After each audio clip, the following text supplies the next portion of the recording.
What is good, anime heads? Hello. Going to be a great show. We got something special to talk about. Something amazing happened last week. Mm-hmm. So over here in the U.S., we got the opportunity to see what everybody in Japan was seeing for the last few months, and we're talking about Demon Slayer, Infinity Castle arc, the first part. Everybody here saw it. Jackie seen it most recently. I would ask you initial thoughts, but I feel like you have a lot to talk about. So we'll just go ahead and if we have our shots or I know Jackie's a little under the weather. First of all, round of applause. I have my tea. Round of applause. Did you put some whiskey in there? Oh, that's a good idea. Whiskey, honey, and tea. What is that again? It's a Isn't that supposed to help? hot toddy or something. Yeah. Steven, bring me up the whiskey. Yeah, a little bit of whiskey, a little bit of, or a lot of whiskey, a little bit of lemon. Yeah, that'll help. That will help clear my. Yeah, helps with your throat. And just a little bit. Just a little bit. Yeah. Splash. I have my tea, guys. No shots for me today. No problem. No problem. It's all good. But here's to outside of anime stuff, a lot of stuff going on the internet. People going back and forth, being nasty with one another. Here, we're just here to talk about some anime, bring our people together, have a good time. So here's to anime bringing people together through all the bullshit and nonsense. Cheers to that. Bye. Anzai. Love that. Kampai. Now that all that mushy stuff's out the way, let's roll this intro. The following is a presentation of the That Feeling Podcast Network, reminding you to always question the answers. Eat the cake. Eat it. Eat the cake. Yeah. Eat the cake. Eat the cake. Well, all right. I bet you thought you stumbled on another podcast. Of course you're right, but let me tell you about the contrast. It's really different, not an exit from the Comcast. We cover anime today and other times past. Listen and learn in that order, then replay. Be entertained by Mac, Jackie, and EJ. 3 hoes doing way more than the most, proving you can pay the lion, but it's all in the approach.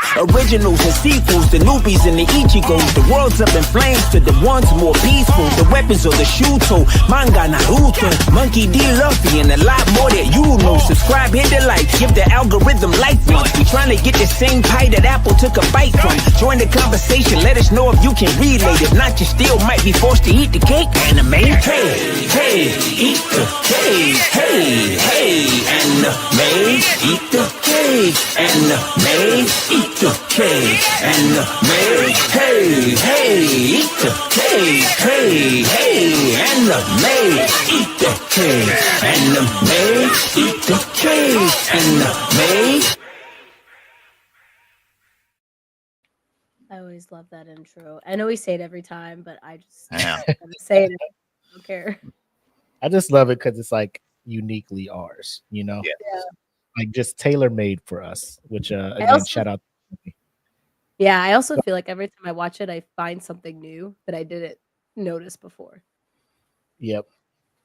But like we talked about, we'll be talking about the Demon Slayer movie.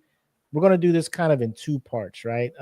First thing we'll talk about, obviously, some of the information, and then we'll give kind of spoiler-free review and thoughts, and then we'll kind of hit a part 2 where we'll get into a little bit of a deep dive where some spoilers may come out, so we'll throw a warning out there. If you haven't seen it, you can just drop out, come back after you've seen it, or you can watch it and then go into the movie kind of knowing what to expect. Either way, I know some people like to do it that way. Some people probably read the manga and kind of already know what's happening and haven't seen it. So it's not like it's a total spoiler because the actual material is already out there that you can go catch up on. But without further ado, let us get to our movie review of Demon Slayer Infinity Castle, part 1. Uno.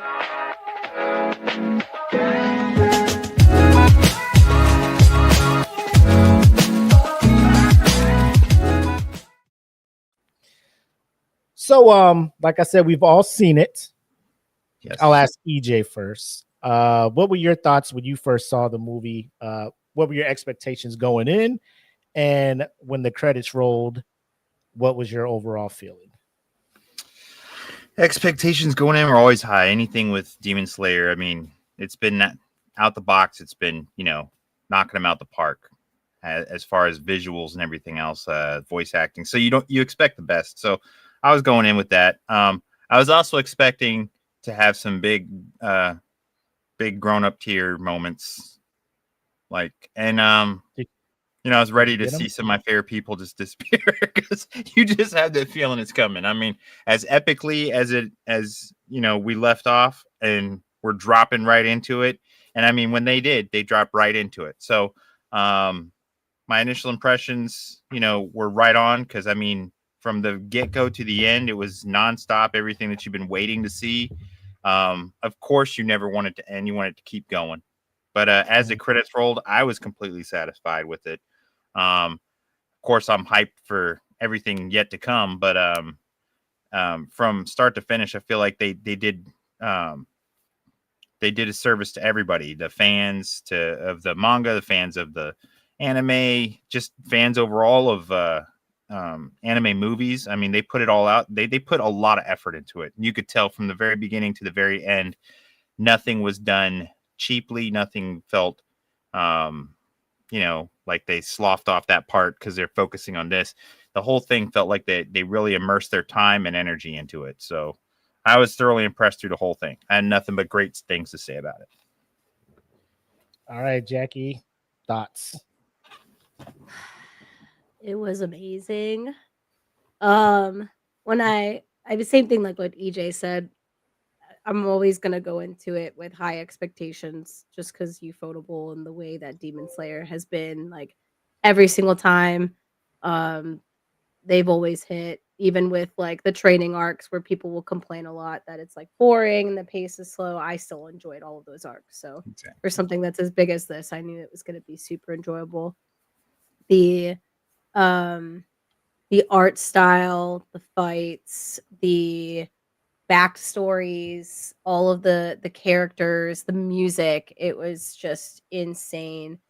I think like I thought that I was going to be more impressed with like the visuals and stuff, which I was, but I actually thought that the soundtrack and the score was equally as impressive. And I found at points it's kind of like Dan to Dan right now with their score is like super fun. That's how I felt when I was watching this movie. Is I was like kind of going like this as things were happening, or like my emotions would flow with what's happening because of like the music. So, yeah, it was really dope. I loved all of it, and I cried a lot. Oh, that's right. You didn't read the manga, so all of this shit was. I didn't. So yeah, all of it. Yeah, so all of it's new to me. I didn't read the manga at all. I'm not as caught up. So I was really like, didn't know any of these things were happening. We'll talk about it later, but it was a roller coaster of emotions. And like Mugen Train was crazy. Like that was sad, but like this was just continuous. Like I couldn't stop like feeling so many emotions while I watched this movie. And Kiyohara is just amazing. Agreed. I have Willie. Same thoughts. Having read the manga, knowing what was going on, I didn't know how much they would cover for part one. Going into it, I knew it was going to be fire, right? I just knew it was going to be fire because I knew the story and I knew Ufotable and the director. Let me get his name. Haru Sorozaki, who has been doing the direction for the episodes as well. The one thing I do love about this is the continuity. They didn't try to pick somebody new. They didn't try to do anything different for the movie. Same animator, same studio, same director, same all of that stuff to keep the continuity. They just give them a bigger budget so they can go balls to the wall with the animation, the music, and everything. From start to finish, good job. There has been some gripes for some people saying some parts of the movie drug on. I mean, you're looking at a 2.5 hour long movie. which I had no problem with. Again, we've been on this thing before talking about, bro, as long as the shit's good, like I'll sit in the seat for 4 hours and watch the shit. You know what I'm saying? It's that good of a watch. Same thing with you, Jackie. The music played a big part, just like it did in Mugen Train. You know, the music always fit the scene. They didn't rush anything. I think they set everything up nicely. And the one thing Demon Slayer will do, Ufotable will do, is they will give you a backstory so amazing for these characters where you can't help be invested in every character that's on the screen. Anytime a character is on the screen, you just can't be like, oh, I don't care if this person makes it. You know what I'm saying? Like it's you have no filler people, you know. Right. You get emotionally attached. And I guess like across the board, we're all satisfied with the product that was put out. And looking at the numbers, so is everybody else apparently, right? Well, except I was it IGN or IMDb? IMDb one. I think they only gave it like a 6, right? No, that was IGN, and that was IGN. That is the most ridiculous review. I looked up why, and it was so stupid. It was like, it had horrendous pacing and a clearly incomplete story. I was like, did we watch the same movie? That's what I was thinking. You know, one, like you just said, Willie, obviously the people have spoken. When you look at the performance of this movie in the theaters, I mean, come on, dude. To me, it felt like they wrote that review just to try to troll or get eyes on the article. Because, I mean, the one complaint I heard from that individual, and it might have been echoed by some of the people who commented with that, was the pacing, okay, or the what they call the characters narrating all the action. I'm like, that is, I don't know how else to put it besides traditional anime scripting. I mean, everything from Dragon Ball Z through, you know, JJK, through everything, the characters are part of what paced the story out and explain some of the story at the same time. They always do that. That's why I was like, when they said, oh, a character's narrating everything that's happening, I'm like, they're commenting on everything that's happening, because it's when you're a voice actor, that's part of how you convey your character's emotion and involvement in that scene, is that you speak to the scene. I mean, what else do you want a voice actor to do? You know, it's like, just sit there and breathe for it. Like, I mean, come on, man. That I felt the criticism was ill placed and kind of out of left field for what we got. I mean, it just unseated Spirited Away. Mm-hmm. It just unseated Spirited Away, which is Spirited Away has held that title for how long? I mean, you gotta give props where they're due, man. I mean, this movie was everything I wanted. Spirited Away is the third highest grossing movie in Japanese box office history, which was, like you said, succeeded by the new Demon Slayer movie. Number one is still Mugen Train. Yes. Obviously, but the new movie's been out for like 2 years over there, or 2 months. I'm sorry.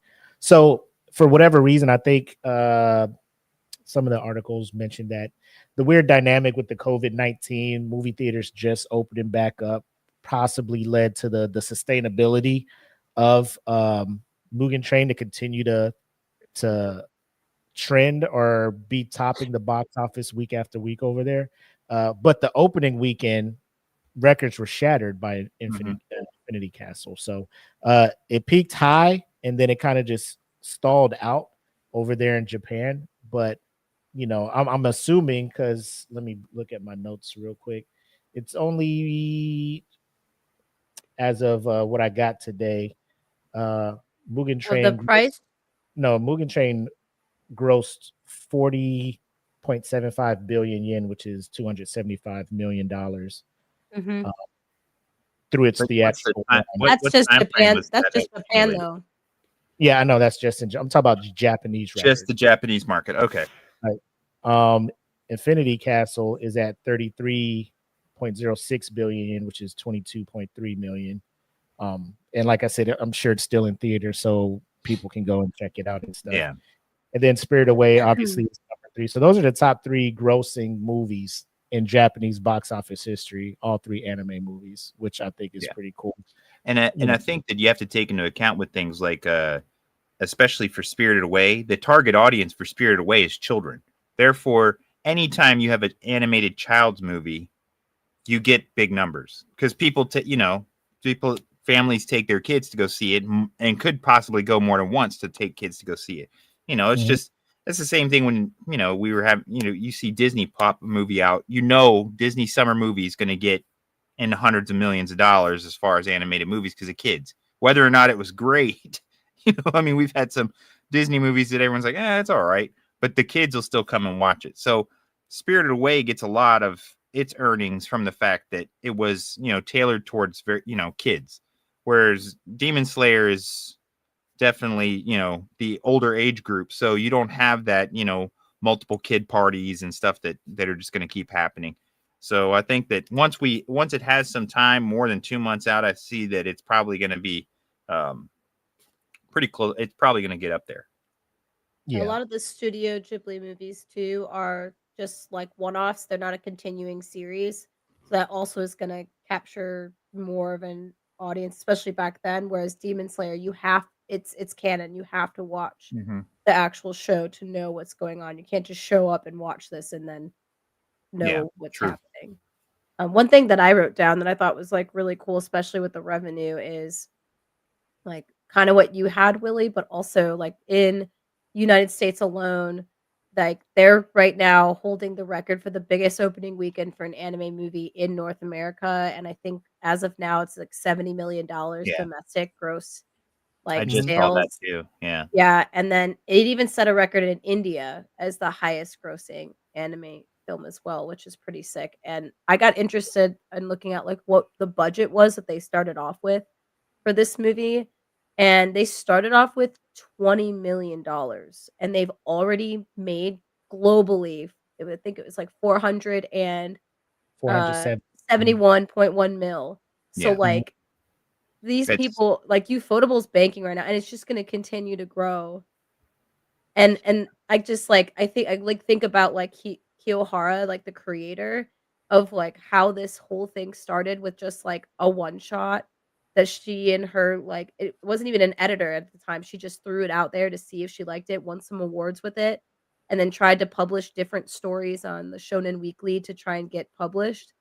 And nothing was getting approved. And then she went back to her one shot and made Demon Slayer. And then it just like took off from there. So just to see like where it started and how far she's come for all of this and just all of the records it's breaking. I think it beat Pokemon, the first movie originally had the record back in 1999. So yeah, it broke that. I mean, that's a huge thing too. I mean, considering the fan base for Pokemon. And I mean, it's something we've all talked about a lot, is that in the US, rarely do we see anime get this kind of traction, especially in the theaters. And I mean, it blew out everyone this past weekend as far as, the second place movie this weekend was The Conjuring Last Rites.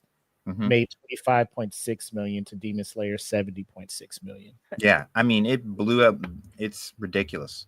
And I mean, that's a franchised, pretty strong following there for the Conjuring series as far as horror fans go. And I mean, 25.6 is good for a horror movie. For a horror movie, absolutely. But I'm just like, people kind of knew what it was. And I'll say this as well. There were pirated versions of this movie going around. People have already seen this movie and they go to the theater to see it again. You know what I'm saying? Yes. People just wanted to see it. So I understand a lot of people were apprehensive with, please don't pirate it, support the studio, don't do, and I get it, right? But the strength of the Demon Slayer fan base, like, we just wanted to see it. The fact that it was out and the Japanese audience was enjoying this shit, and we're over here just foaming at the mouth waiting for it. Yeah, I know. We're gonna watch it. Like, we're gonna watch it, and then when it comes out in the theater, I want to watch it with the Dolby surround sound. Absolutely. The and people showed out. Cosplayers showed up. Cosplayers. Yep. I mean, can you imagine the merch? Anything that's ufotable, like Bro, Hot copyrighted. Topic- Yeah, the dude, Hot that Topic shit at is the mall freaking- here, no Demon my Slayer. God. No, Oh. What? Really? people were trying, like they sold out. People went to go Oh. Demon Oh. Slayer Okay. and shit Shirts, before they went to go watch the movie. pins, Because everything. If they didn't have the cosplay, they had the shirts, they had Yeah. something, they had the Demon They had Slayer. something. box Even on, I've Demon seen Slayer. people with little Funko Pop stuff they're carrying. Everything. I Yeah. mean, their merchandise alone isn't even counted into this earnings that they're making. So, 400 million globally to date, plus merch, plus, I mean, they're doing well. They're doing. And that's what I like about anime fans. Like, if you're a diehard fan, obviously you're going to support the studio, you're going to support the author, the animators, the director. So yeah, we're gonna, like, people will watch it, but we are going to still show out and support them. Like, because we know if we don't, we're not going to get great anime anymore. Exactly. Animation will suffer.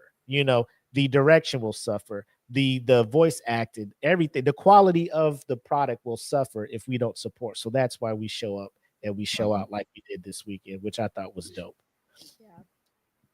And this it is was- projected to still be number one this weekend as well. Like, looking at Box Office Mojo yesterday, Wednesday, Demon Slayer grossed $3.6 million On a Wednesday. on a Wednesday. That's Yeah. crazy. And I'm glad. I mean, I can't That's be more happy wild. for them. I mean, the fact that they've stuck with it, and I know people, it's one of those things where people are like, oh well, Demon Slayer's, one of the big ones, and of course, but I'm like, there's other big ones that we've watched over time that haven't stayed strong, and I feel this is a series that is stayed strong and has that, and has never just kind of copped out on us to give us just something to fill the gaps. It's been flowing, and I mean, I don't know. I just feel like there's less filler. I feel like everything, even in this movie, for example, is I wasn't given anything where I felt like it was just filling time, or we're just gonna, we're trying to make it 2 hours or whatever. Right. It's like everything here was something you were waiting to see, or it carried on a story from the wherever in the series. Everything had a poignant moment, or had purpose. So that made it a huge win over a lot of other stuff. I mean, none of the action was unnecessary. Yeah. Yeah. It all had a story to it. I mean, Did you number guys? one. Go ahead, Jackie. Sorry. I was gonna ask, did you guys watch it only in sub, or did you also watch it in dub? I haven't gotten around to seeing it for the second time in dub, but I did go see it in sub. And Yeah, I saw in sub. I would like to see it or watch it again, and and watch the dub version. I mean, not that it makes that big of a difference for me, but I love the voice acting for this in both, so I'm kind of good either way. It's like, it's not one of those where it's so much better in dub. It's actually good both. I haven't had a gripe either way. So I haven't watched any of it in dub yet, so I was interested to know if you guys watched it and what your thoughts were on. So I the looked dub. into it, and it said while the subtitle version came out ahead for Demon Slayer in the US, it's not a clear-cut victory, even though 55% of the audience saw a subtitle screening and 33% of the audience purchased tickets to the dub showing. So it's I mean, either way, it's I think more so for the casual fans who just kind of was like, oh, I like Demon Slayer. They probably jumped in and started watching it dubbed and stuff like that. Then you have, I don't want to say the purists, but those who have started watching in sub throughout. It's I will say, for someone who watches it in sub mostly, first time watch through in sub and go back in dub, it's just hard to go from the Japanese voice actors to the English voice actors. It's not the language, it's the tone, the emotion that they have. You get used to Inosuke's laugh from the Japanese voice actor, to hear from the English one. You're just like, I don't know about that, but Yeah. I'm still here supporting it, so I'll still go and check it out in dub, probably at a matinee. one of these weekends or something like that. But either way, it's just all that money still going back to Ufotable. And shout out to the English voice actors. They're doing a great job. Obviously, they carried it for 4 seasons coming into this movie. So there's an audience and a following for that. So, and hopefully, I'll go to one of these cons and see them, and I'll be like, hey, you do the voice of, you do a good job, which I'm trying to get better at. So, yeah, I thought it was interesting when I looked at the cast. One of the English casting members that they brought was Channing Tatum. He voiced one of the characters. I don't think this is a spoiler, so I won't say it, but until we get to the deep dive. But Channing Tatum was brought on to voice one of like the most important characters, and I listened to the behind the scenes look of him doing it and that voice versus like what I listened to in sub, but it actually was like pretty good, and I was shocked. And it sounded like if I saw this character and what I know about him, like that is what his voice would sound like. And what's really cool about that is it's just how anime dubs are now being marketed to those wider audiences, and just seeing how anime is really becoming like such a popular genre for people compared to what it was even 5 years ago. Now they're bringing in big name celebrities into like and not just Ghibli movies. Like this is now like mainstream. I think they're catching on because like you mentioned, Ghibli's been doing it since the 90s, where they've had people like Christian Bale. Some of they've had some really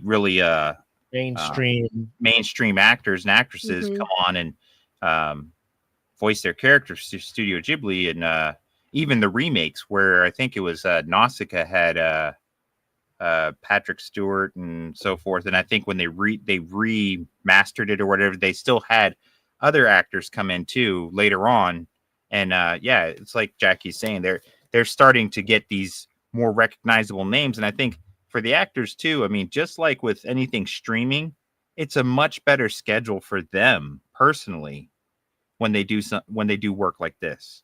One, they don't have that red carpet tour or interview tour constantly to promote.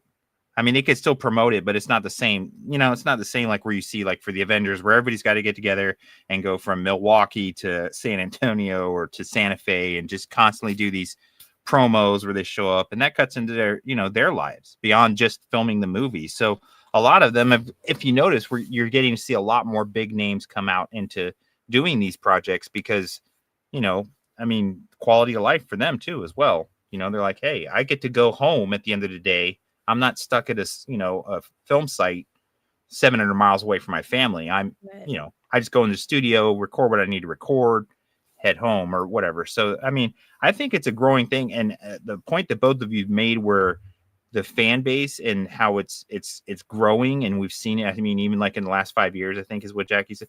I've seen an explosion as far as people on social media and everything showing stuff. This seemed like it like a wildfire caught, once we get closer and closer to the movie's release.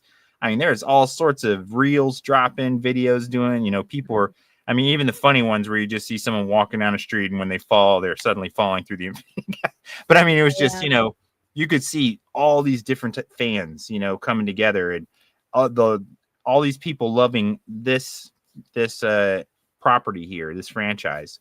It was just, it was impressive to see.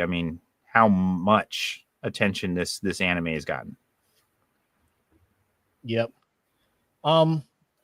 And for those who haven't watched or planning on watching or haven't really followed it, it's more of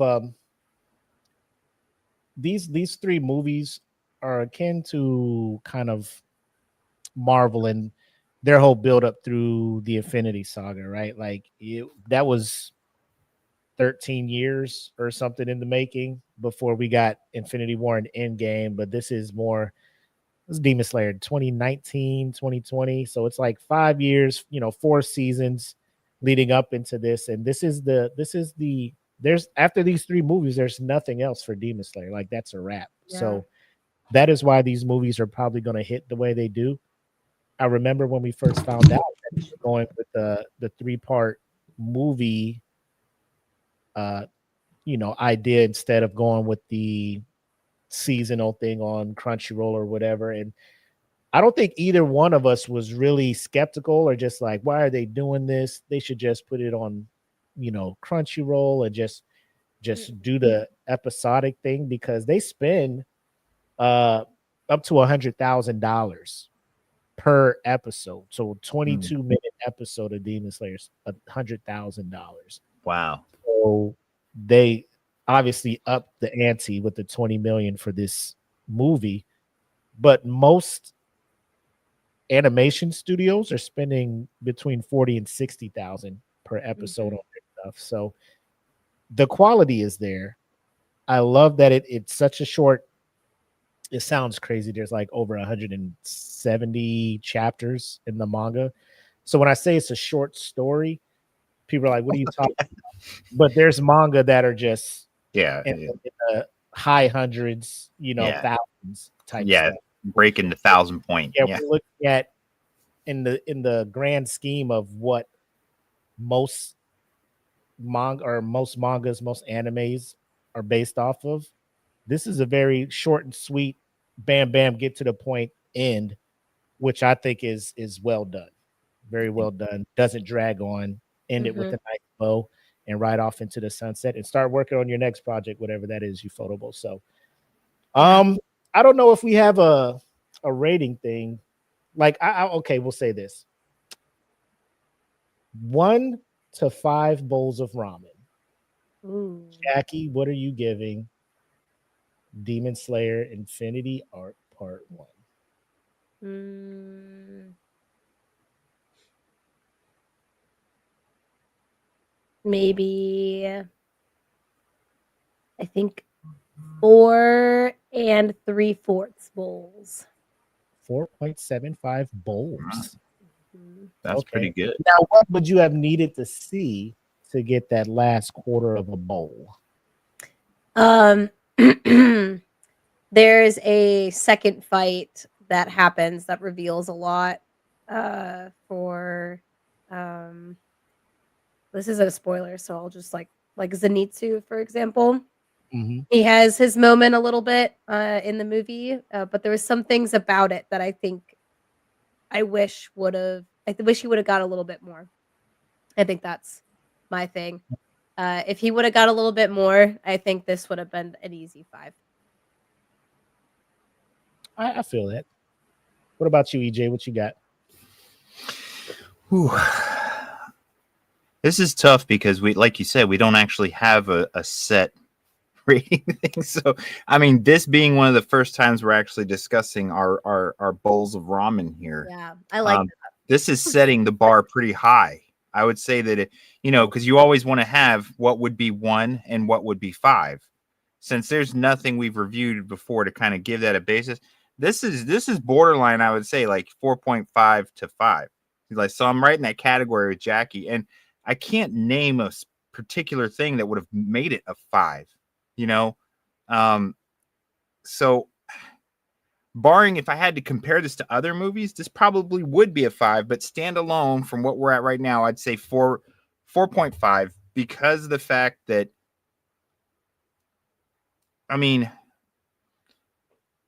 without being spoilers, like you said, there's points that I wish we could have delved into a little bit longer, but then the movie would be 4 hours long. You know what I mean? So I would have stayed. I would have stayed for it for sure. I'd have been watching it anyway. I brought a diaper. I wouldn't have cared. It would have been a Lord of the Rings sleep bag, whatever I got to do. Whatever I got to do. But so 4.5 because I wished it was longer. Now, when we go and watch this dubbed version, Willie, when we finally go see that version, I may come out of there going, no, screw it. That shit's a 5. You know what I mean? I don't know. But for now, from what I've seen, 4.5 bowls, because it's probably going to set that standard for me. Yeah. And I'll do this. I'll say 4.5 because there's 2 more movies left. Yeah. Yeah. And what I don't want to do is be like 5, 5, 5. Yeah. You know, Why not though? If it's a 5, it's a 5. if it's a 5, it's a 5. You know, I but, know. but it's one of Firewall those, 5. you're Yeah, sitting there, that's the part I don't want a stratification here of, you know, Promote throw it that. out as a 5 and, you know, then yeah.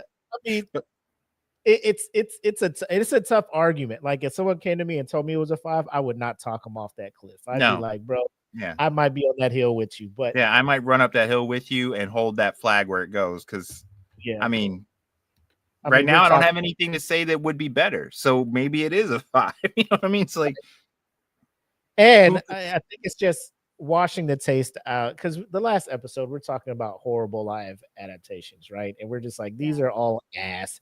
And then we see this masterpiece, and then we're just like, yes. And then you start seeing, you know, nothing confirmed, but you know, there's always those troll pages or somebody trying to just put a post up for traction and interaction. Demon Slayer live adaptation in the works over at like, get out of here. Don't do that. yeah. But do that. I'm looking total, like overall, the score top notch. In my feels, listening to the score just whenever it's a good time. You got two of the greatest singers, Amir and Lisa, original tracks for this movie. Not like they took it off the album and put it. They sat down and wrote And these made, songs. yeah. And I did a whole deep dive into that we can discuss later. Glorious. So you know, anytime those two queens get on something, I'm there. Exactly. I'm all in. The fights, the animation was there. The and this is more towards the author and the creator, but the willingness to start, mini spoiler, taking away characters that you have grown to love. Mhm. So it gives the Infinity Castle and these upper ranked demons the what is the word I'm looking for? Not the fear, but they're worthy opponents. Like it's not going to be a cakewalk. You get the substance of it. I mean, you know, the power of friendship is not going to save everything. No. Exactly. Like, yeah. Shit. So it's not going to be a typical shonen where Right. everyone's just like Some comes people back. like this isn't fairy tale. You know, Natsu's not it's- gonna show up. Yeah. Exactly.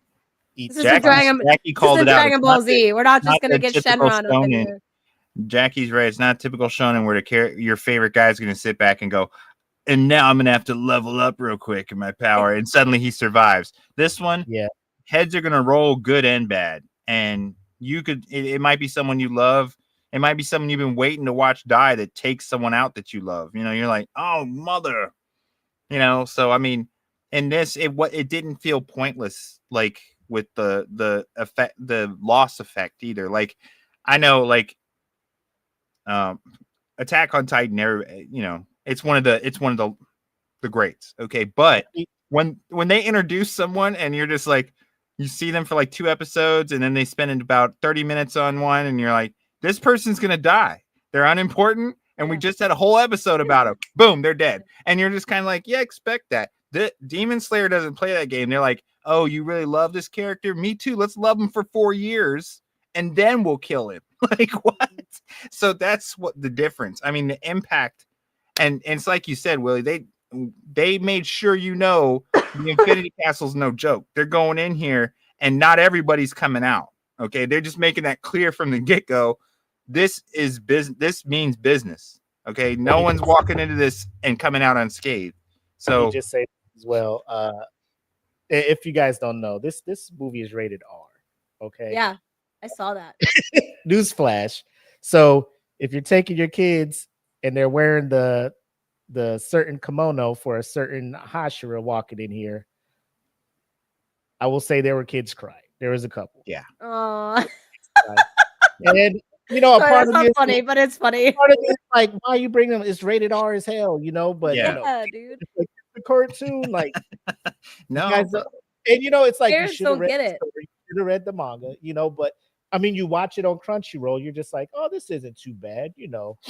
That's crazy But- because one of the freaking upper six, like the upper six dude in like back in the entertainment district was literally like eating the arm of like a woman. So, but Yeah. this is TV kid friendly. I mean, if TV 14 on Crunchyroll, so they're just like, maybe it's a PG Let me bring 13. my 8-year-old. I mean, Yeah. if you watch the beginning of the whole series, I mean, yo, Tanjiro walks home to his whole family butchered, yo, little kids We butchered. see that, but I'm just like, Crunchyroll's like TV 14, and TV parents are like, 14. A 14-year-old, really impressionable. And then kid. they just go and they buy the ticket, and the person at the booth's like, I mean, you got a guardian with you. It should be cool for you to go in under 17. But yeah, I always like when they take risks. You grow to love a character, and they're willing to take that risk of being like, it's time for them to go. The fights, we'll talk about those, but they are visually pleasing. You know, the animation is there. So all in all, ending it where it ended at, knowing the fights that are coming up, we'll go 4.5. 4.5 bowls of ramen from your boy. Yeah. So that's our non-spoiler take. If you haven't seen it, you can end watching now or continue to watch and get a little bit of spoiler action in your life to know what to expect walking in there. Are you guys ready to get into our deep dive review? Super Absolutely. ready. All right, let's do it.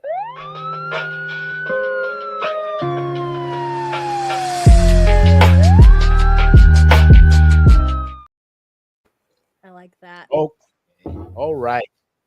All I right. guess we'll start with Jackie. I know she has a lot to talk to this one. What you got for us, Jackie? I have so many, but I'm gonna try to go in order of like what I did, but also I had spoiler questions to ask you guys. Oh yeah, as go ahead. So the first thing I'll just go into like for what we talked about for what we were gonna do in the deep dive, and it's like talking about our thoughts on some of the fights. So Shinobu's fight, Zenitsu's fight, Giyu Tanjiro with Akaza, and then the whole backstory, and then his like, I'm gonna die, but I don't want to die, but I'm gonna die, but I'm not gonna die, and all of that, and then just how it ended. So I guess we can probably start with like Shinobu's fight. Or And how about we just start with this one? Because this is the only complaint that I've really seen from people who have watched it. I don't know if they read the manga or they've been following it, but they say that the backstory segment for Akaza drug for way too long. They said that threw me off, the pace and was all off. I could not disagree more with that. What are your thoughts on so I heard that too. When I went to work, I talked with a couple of my one coworker, and she was like, same as me, loved it. But her husband said that he thought that took like the fight that was happening when it moved to that, he was confused and it ruined the moment for that fight. When it kept going back and forth, it was confusing.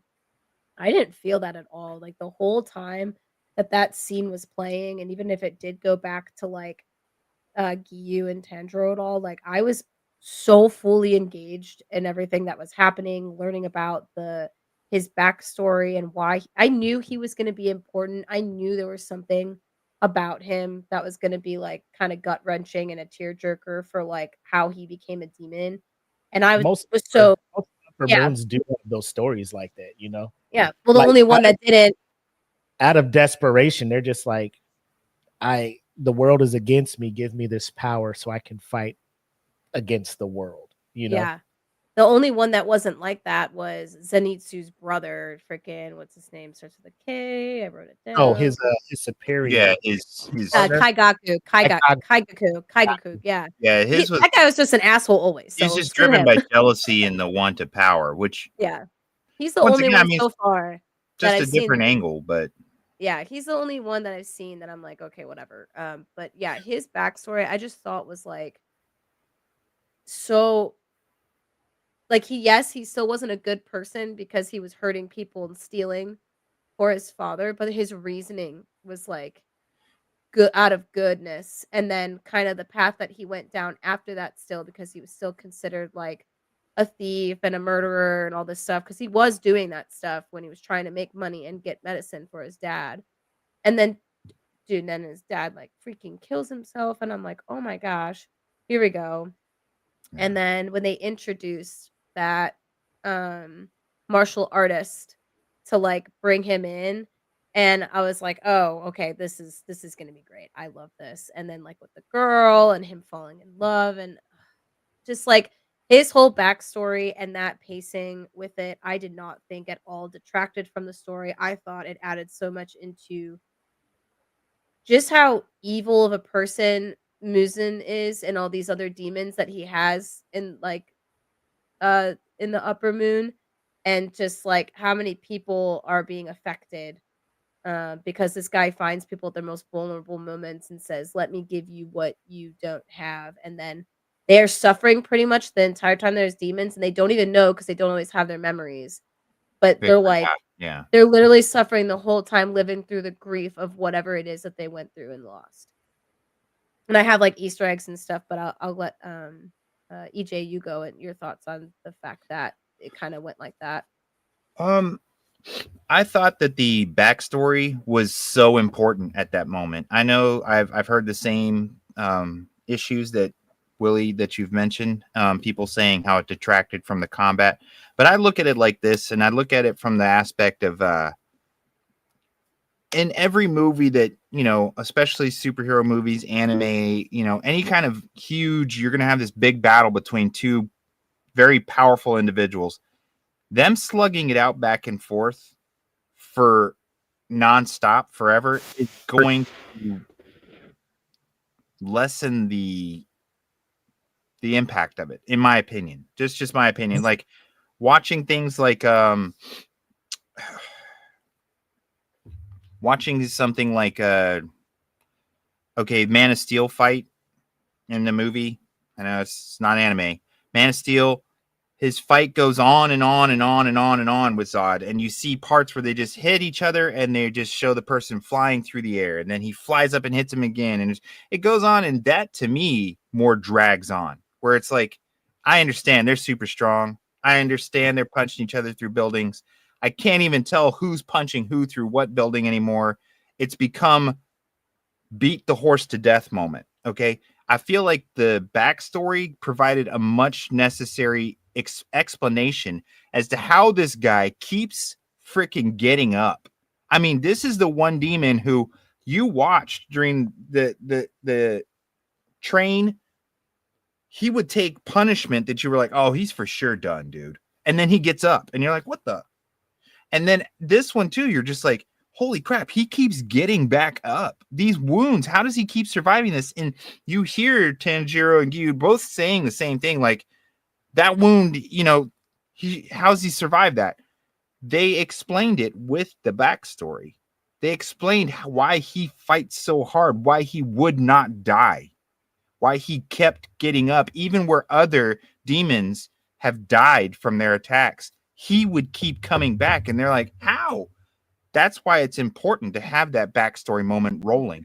And it puts a break to the constant sword clash, punch slash sword. It gets old. Okay. I don't want to see 10, 15 minutes of action that has no explanation, because you're going to get bored of it. You're going to get bored of even the greatest special effects. You're going to see, like, after a point, be like, okay, we get it. He's chopped him so many times. He's punched him. He's kicked him. He's punched him. He's chopped him.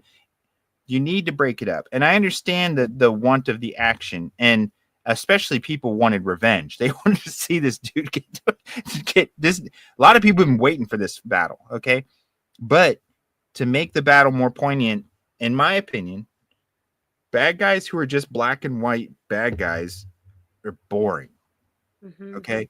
Here you see so many facets to what made him what he is. And it also explains why he keeps fighting. Okay. Earlier on, as you're watching the series and stuff, you see the disconnect between some of the demons that, serve Muzan. Okay. They don't all get along with each other. And that's because each of them, like you mentioned, Jackie, have struggled through other things. Muzan came and preyed upon them in weak moments, gave them gifts, yes, but to serve his own purpose. Mhm. So each of them over the years have forgotten or proceeded beyond what they probably initially decided this was what they were going to do for. Now it took him this moment for him to remember why he kept fighting in the first place, why he wouldn't give up. Mhm. Okay. And then he remembered.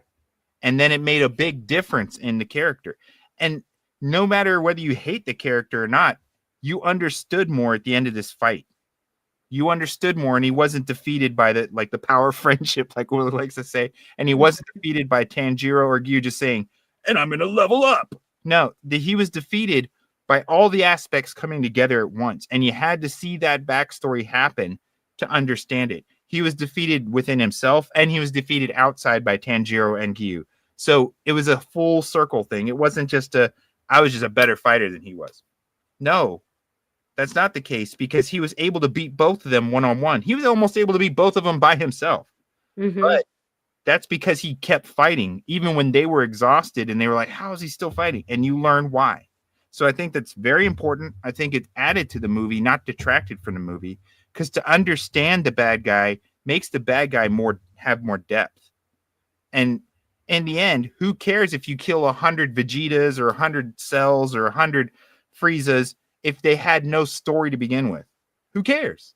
Mm-hmm. Who cares? So you know how I feel about action without purpose, and I've discussed with other animes we've talked about. If you can't name any of the reasons why this character is important, then he's a fluff character. If he's just a filler character, you know what I mean? No matter how badass, what is it? In Solo Leveling, what's the name of that dude? He's like the baddest spirit that he's captured so far, in my opinion. The Knight, Igris. Yep. He's bad as hell, but we don't get anything really to explain why. You know what I mean? He'd be even more awesome if we had a backstory on him. You know what I mean? Because everybody already likes that he's a badass. Everyone's like, oh shit, he is badass. But when there's more to a character, you feel things on a different level with them. So I don't think that this was a waste of time. I think that the backstory was important. I think it built on this character, and I think it made it to where this is one of my favorite individuals out of the whole thing, and he's a bad guy. Mm-hmm. How's that? You know what I mean? So I don't think it was a mistake. I think it was good, and I think the longer we go forward with this, and they'll see in the next movie, without those moments that they feel like they drag on, where they explain the backgrounds of the Hashira, the different Hashira, they explain the backgrounds of different demons. It makes it more impactful for the end of a story when the characters have been completely fleshed out. Unlike, like I mentioned with Attack on Titan, when, Jujubee dies and he gets eaten by someone, you're like, Jujubee was only on for 3 episodes. I don't know who Jujubee was, The impact is lost. Yes. Oh, it's terrible. He got eaten by one of the Titans. That's terrible. What did he do again? Where did he come from? I just remember he showed up one day when they were all at that compound. That's it. That's the kind of stuff. But when you got to understand, in my opinion, a lot of these people are used to the fast food standard. Here's the action. Let's kill. Let's move forward. Okay, that's it. This took a little bit more. If you pay attention, it makes the action mean so much more. Because that's all gets up without a head. You're just like, what the? Would you say that you think that character got the best spotlight in the film then? I think he got the time he deserved. I really do, because he was the prime antagonist from the train arc, and in the very end, you felt that all of Tanjiro wanted a chance to get vengeance upon this guy, but in the very end of this fight, I think Tanjiro had come to he respected it. He wanted to defeat him, but at the same time, he respected him as an enemy instead of just like, okay, I kicked his ass. Do you know what I mean? It had more meaning because he was such an integral player. And in this movie, or in the Infinity Castle, this first part, they did put a lot of emphasis on him. But it's important because when you go back and you watch, when Muzan calls his best demons, right, his top, like, I guess 3 or 4, and you're introduced, and when he comes up and he's talking with the others, you're kind of getting this basis of how important each one is and how their interaction is with Muzan. He was a lot more independent than the others. Like, I don't know if it's like the best way to say is like when they're all meeting in the Infinity Castle when Muzan summons them. Okay. The other 2, I think they show up before him, if I remember correctly. They do a lot of ass kissing in a way with Muzan. And they're kind of more timid, where he's a lot more his own person, I guess, is the way to look at it. Not like he's going to challenge Muzan, but he seemed more sure of him, or like he was, I don't know how to put it. Anyway, I just feel like he stood out as a character, not just a background character. Yeah. And I feel like he deserved this amount of time. I really do. Willie, Really? what do you think? Yeah. And then do you think that he got the best spotlight, or do you think it was someone else? When it comes to antagonists, he was the main one of the movie, I felt. And I think he needed to be, because how Mugen Train ended. Yeah. When Rengoku running off, I think it just shows the growth in Tanjiro, because Tanjiro was acting very emotional at that time, throwing the sword. Albeit, like, when I first saw Mugen Train, I was just like, what a fucking pussy. Why is he running? Like, if you were that dude, stay there and duke it out. But it's just like, why would I stay there? The sun is coming up. He even said it in the movie, like, what a stupid kid. Like, why would I stand there and burn up in the sun? Like, I'm running away. We'll meet again, you know? Yeah. But you can tell, like, when Tanjiro sees him, the anger is there. And when the fight initially starts. And the music comes in, it's like, and that's the thing, because Akaza, he feeds off of that anger, that fighting energy. He can detect it. That's why you can't fuck with him. And that's why all through that fight, he does the fucking I forget what it's called, battle compass or whatever it is. His blood. Sorry, I wrote it down. But it's like that compass that shows up. So when somebody, like, you can't sneak up on them if you have that anger, that fighting, that emotion, because he'll see it and move. And a compass needle. Needle. And that was important. Tanjiro figured that out, because shout out to Tanjiro's dad too, who just fucked that bear up in that fucking backstory. Yeah, that was sick. That was insane. He was just like, hey, you might not want to come, and just goes on about his. I'm like, Jesus. So he was just like, what if I just approach it like that? Like, not with the intent to do anything, just walk up with no malice, knowing that I have to kill this guy, which is wild to me, that you can hide that emotion of, you killed Rengoku. I want to fuck you up. You're fucking up Giyu, but I can't let you know that I want to kill you. And then you just walk up on him and do that, So, and to me, I think the backstory is more to shine light on how corrupted and evil Muzan is, because he finds these people in their lowest of lows, where life is just kicking them in the balls over and over. And he's like, I can help you out. And, he just finds them at their most vulnerable, because Akaza was just like, you can turn me to a demon, but can I still fight? Like, can I fight? And he was destroying people mortal in his mortal self. Like, that fucking clan, they had swords. And when these people came out, they're like, yeah, we're finding there's like blood and brains all on the wall in here. And then they roll up on him. I'm just like, this dude is so angry, because life is just kicking him in the balls. And Muzan's like, you can come with me and continue to get stronger and fight forever. And that's what fed him as a demon, because he kept getting Rengoku like, bro, just be a demon and we can just squabble every day and get stronger. And Goku's like, boys. I think each time you see these backstories for these demons, and even with God, I forget their names, but the moon ranks from the lower moons from Entertainment District, like they were like, God damn. And then Muzan's just like, my boy, hey, I got a deal for you. Like, it's hard to find food, it's hard to do this and that. Come with your boy. Like, I got everlasting, eternal blessings. You'll live forever and be strong, and nobody will squabble with you again. So I think that's one of the main reasons the backstory was like that. In the manga, it doesn't go as long. There's not as much detail, but I didn't mind it. I'm watching it. And, I get it. Some people who are just, they want the action. Like, they're cool with the little backstory. Oh, that's how he became a demon. Okay. But then they're just like, well, let's get back to this fight. So for the antagonist, I think he was the main one. He wasn't the worst one, though, of the movie. Yeah. Good point. Right. Yeah. Good way to put it. Yeah. He wasn't the worst, that's for sure.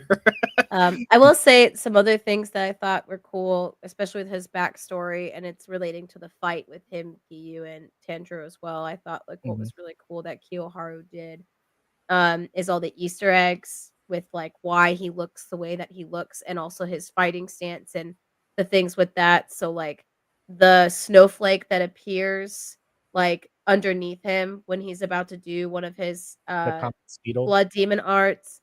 Yeah, he that is the same as the pin that is on his wife's hair.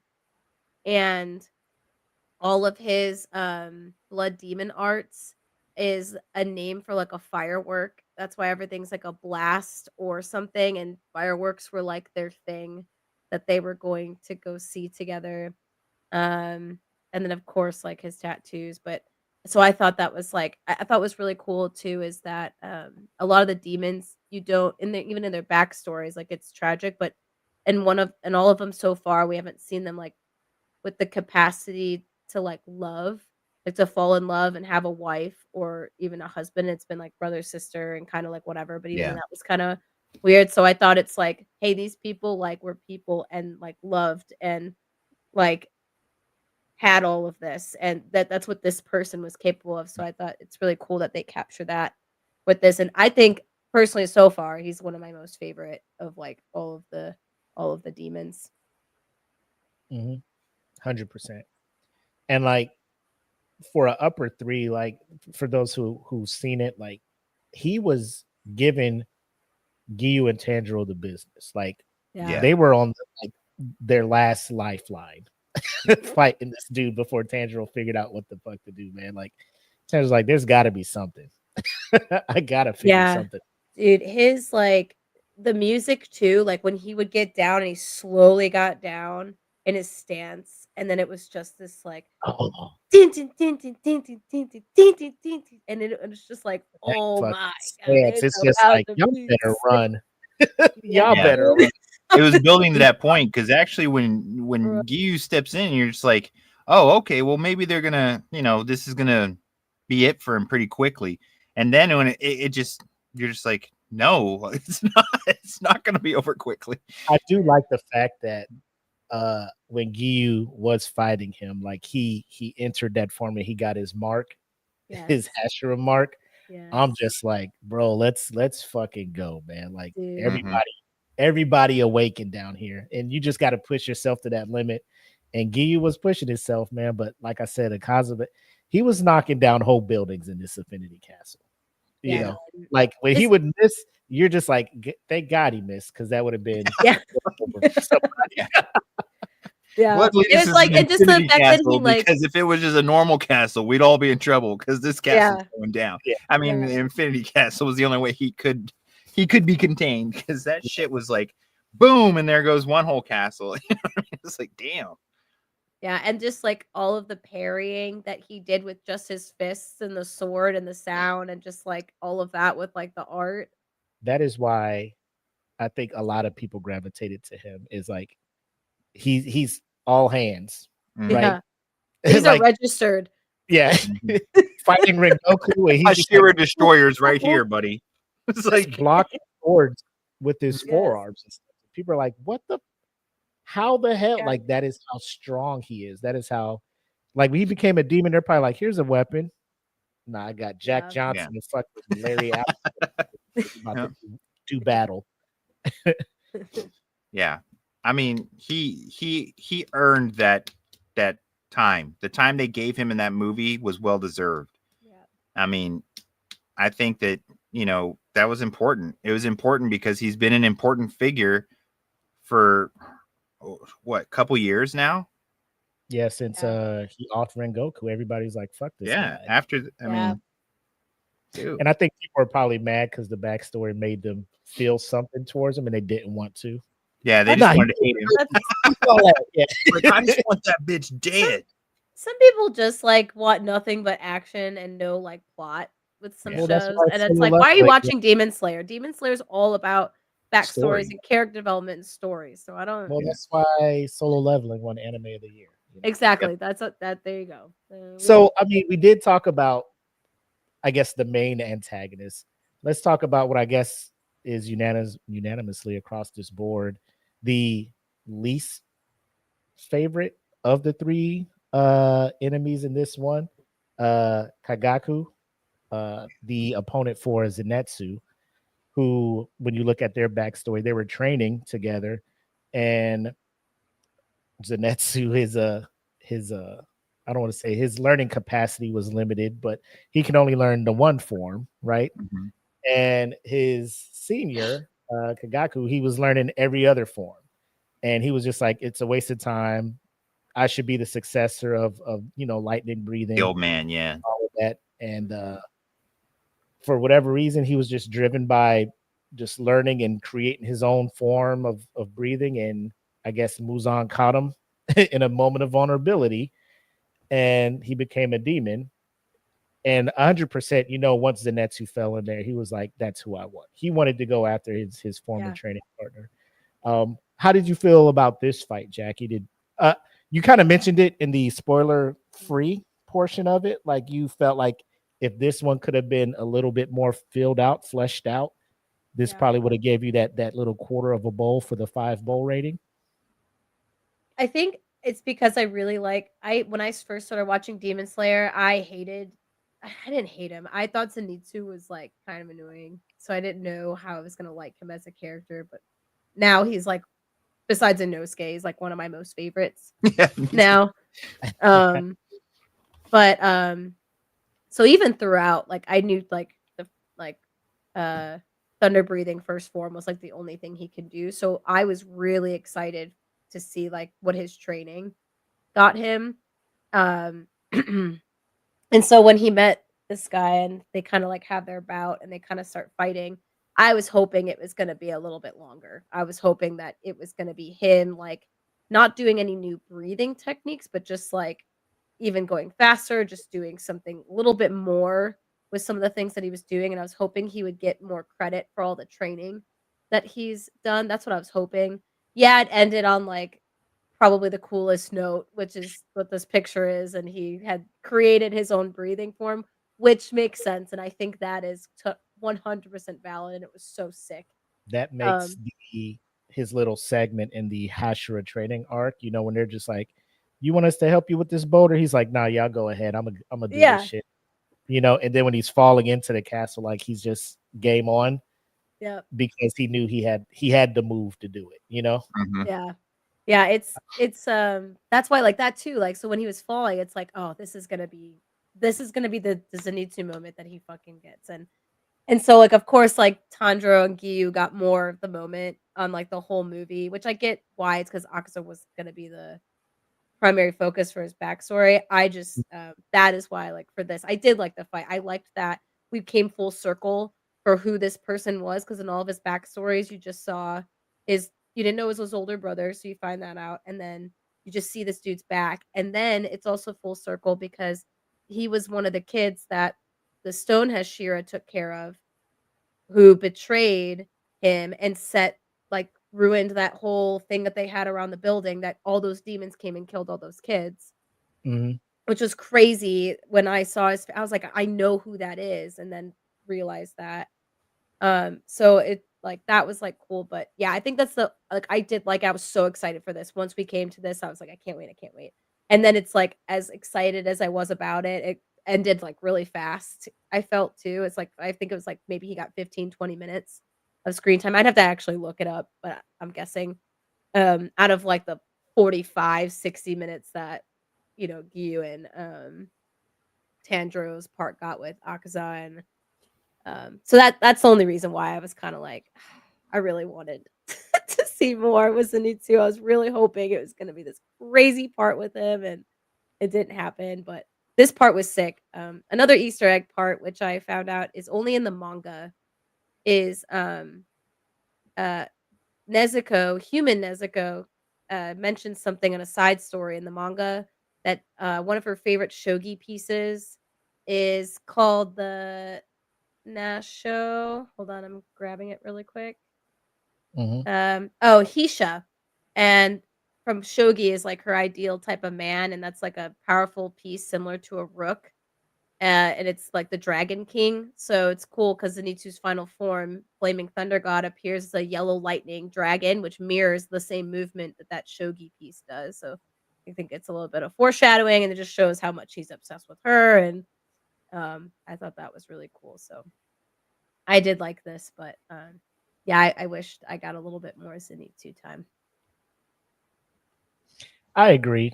And if people were to use that in their disappointment with how long the Akaza, Giyu, and Tanjiro fight was, like they could have evenly just, gave more time, more love to Zenitsu.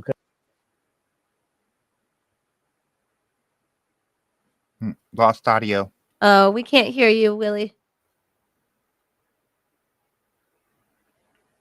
I thought it was me. I was like, what just happened? I was like, what?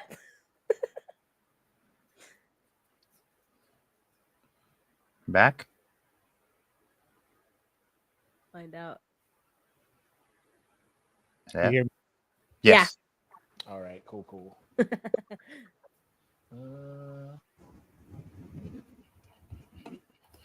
But yeah, I think it's I think the fan base was gravitating more towards Zenitsu, right? As the show was going on, seeing that he was becoming more capable as a fighter instead of the lovable, goofy guy who would have to pass out to do a move, becoming more of a warrior on the level of where Inosuke and Tanjiro are getting at, to where he can willingly perform these moves and be more of a threat to these demons. And I mean, the person that he went up against is no slouch. There's 12 ranks, right? He was an upper 6, so he's the first level of the upper ranks.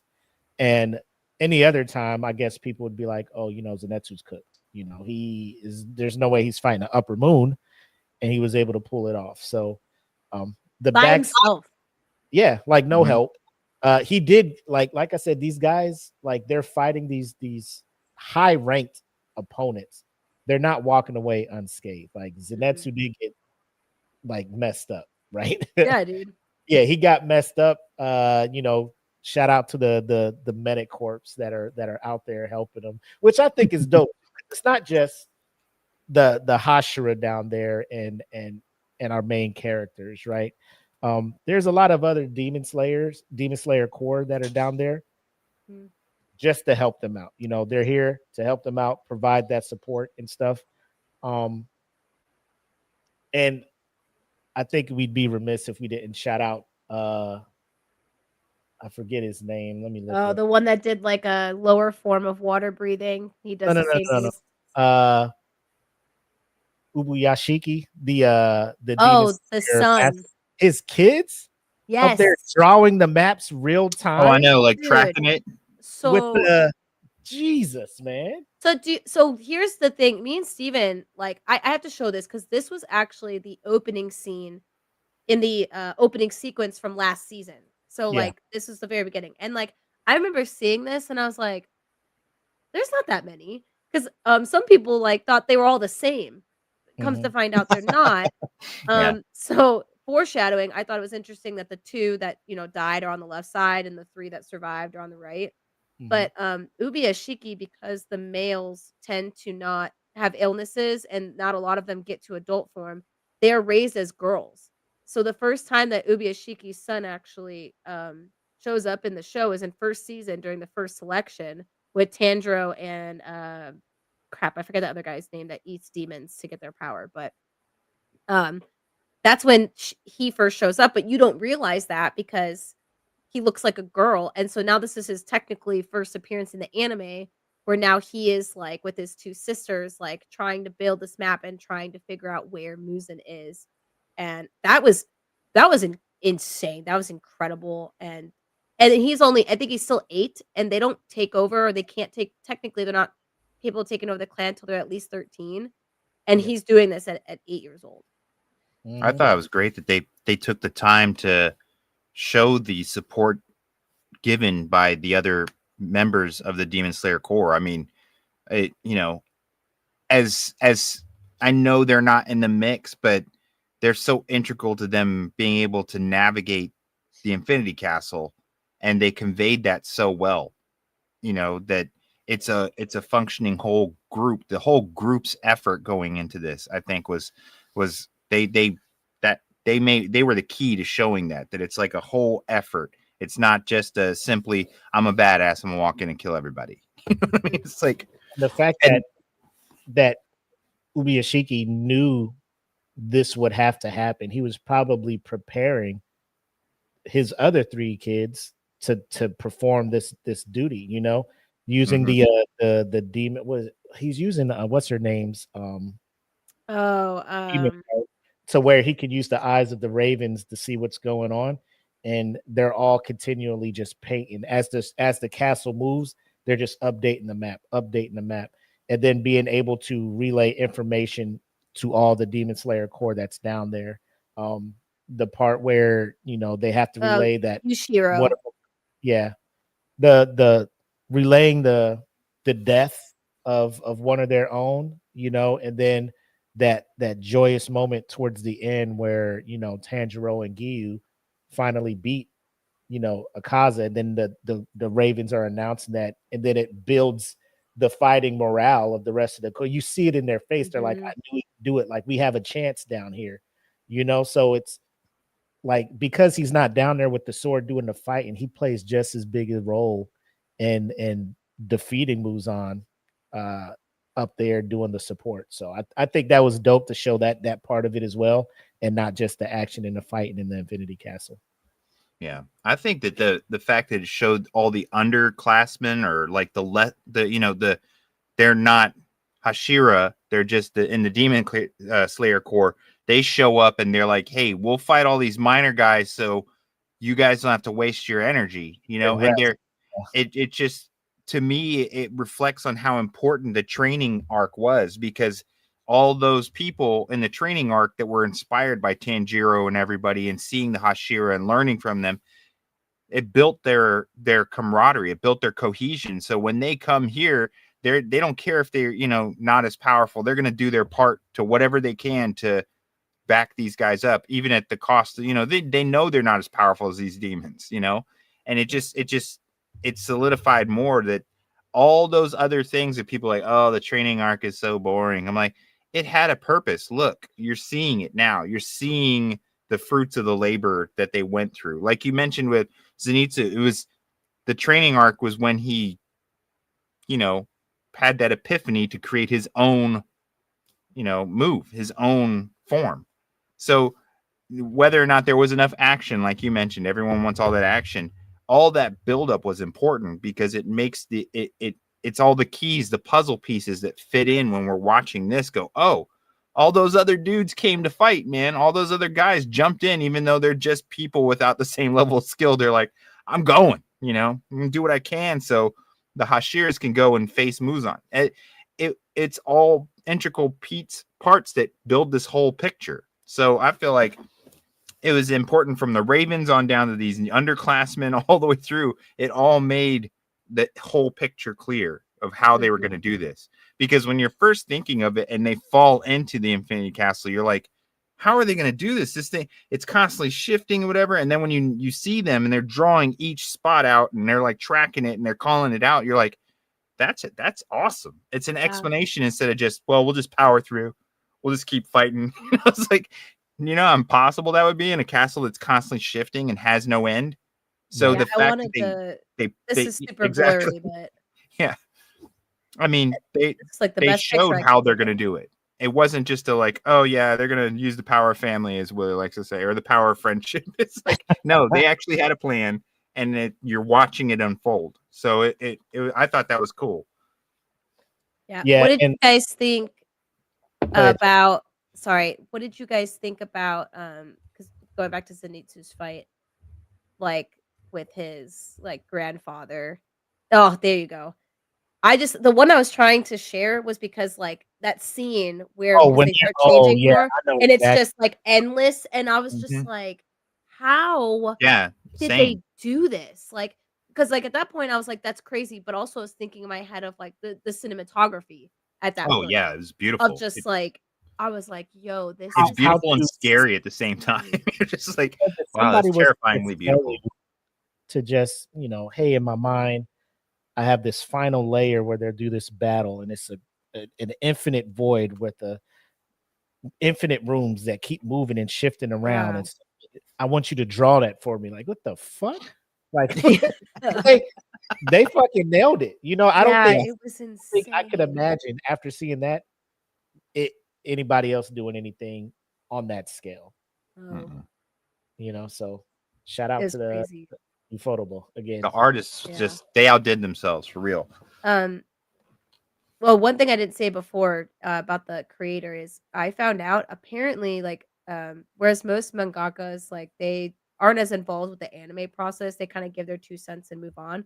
Yeah, I guess she is like 80% involved all the time with Ufotable and we should be. everything that they're producing. So she'll give like that's not the color or that's not what I wanted, that's not the vision. Like she's like super incredibly involved with how it should look, which I thought was like super cool. That shows she has a lot of passion for it. So it comes Yeah. through. You see the result. You know, when they truly love their material, it shows.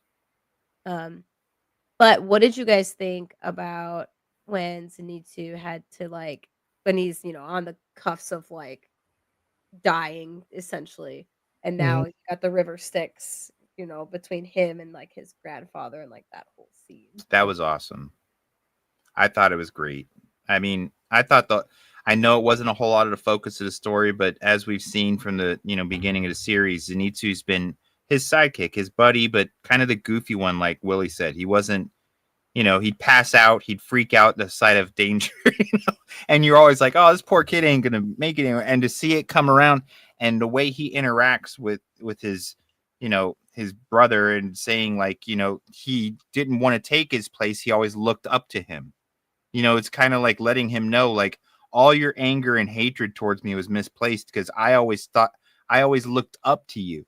I always wanted to, I strived because of you.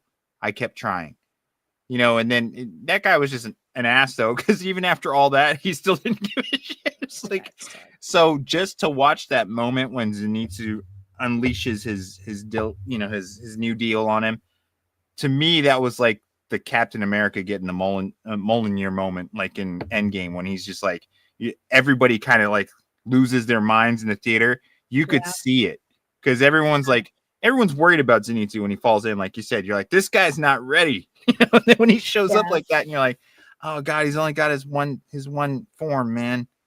And I mean, correct me if I'm wrong. Did his brother say he could never master that first form that Zenitsu mastered? That's the only thing he couldn't do, right? Couldn't do. It's the first, but it's the most important one because it's the basis. It's the foundation of everything, and the old man, his grandpa knew that. Yeah. So like, that's why he felt like Zenitsu was going to ultimately be the one to take the helm and not his brother. But where Zenitsu his brother was so focused on the competition, he wasn't learning that, you know. So I thought it was great. I mean, yeah, like you said, you know, I wish there could be more because he became one of my favorite people, man. Zenitsu over the course of this whole series has become that guy you just really root for, you know. Yeah, I think his faith in Tanjiro is a plus too. Like him and Inosuke really believe in and support Tanjiro, and I think that it's like their little three musketeers there. Just, you know, you grow to love them, you know. Yeah, I think Jackie? Oh, I bawled my eyes out. Like it's OG-chan, man. I wanted to be like, what'd you guys do? How'd you guys think about that? Oh, it was a tear-jerking moment. When he said his name, and you know, he's like, all right, I disappointed him. He's like, you know, you make me so proud. I can't remember exactly what he said, but I was like, oh my God. Because every flashback, you know, when you're watching the seasons, is just like he's hitting. His grandpa's super hard on him, and he was like, it's that tough love thing. Like at the end, like, I did that because I knew you could be this, and to see you be this, I couldn't be more proud. I was like, and as an Asian person, I can tell you, when your parents, you know, that's one thing Asian people I think always look for, is that I'm proud of you moment from their parents, because it's so rare. It's like, say it. I'm proud of you. Like, what? What? Yeah. Oh my God. It was good Me? though. I was glad. I mean, obviously, I was glad he's not gonna die, but I was like, Yeah, I don't know. I thought he was gonna die when beginning of the movie. Like, I was like, if he died, I would have walked out. I almost walked out 30 Yeah. minutes in Oh, I because know. I was so Oh, upset. yeah, I man. almost walked out. I almost yeah, walked man, out. that's. We'll we get wanna to there. talk about. Oh, you have more little Easter eggs and tidbits for the Zenitsu. I think that was the biggest. All the Easter eggs I've talked about so far for all of those. I did want to share this because I forgot that I wanted to share that because I just thought that like Stan. That was a cool point. Yeah, that it was with his wife's when he hair. does that, and Yeah, I think that's when he starts to get ready to do his. Because I compass. always wondered what the hell that. I was like, what does a snowflake have to do with anything of his? You're like, what? The back of his Haori too is also a symbol for like I think it's like it's something his wife like wears or something. I don't know, but I don't know, dude. It's just he's such a great guy. It was really good. I thought that backstory was awesome. Yeah, I love it. Okay. I think that's all the questions I have for up to this point till we get to the first part. Ready for Shinobu and Getting straight to the tragedy. No. So you guys haven't read the manga. I need to know you're like in the moment when you saw that happen. Again, she's fighting upper rank 2. So this dude's again not a fucking slouch. No. Thoughts. We'll start with you, EJ. Jackie looks like she has to get herself together. I know Jackie's probably got a lot for us. I'm like reading all my notes and thoughts. I'm just gonna say that this was heartbreaking, and just the flashbacks with her sister and how she was like wanting to get vengeance for her. It was, man, that was stabbing me in the heart, dude.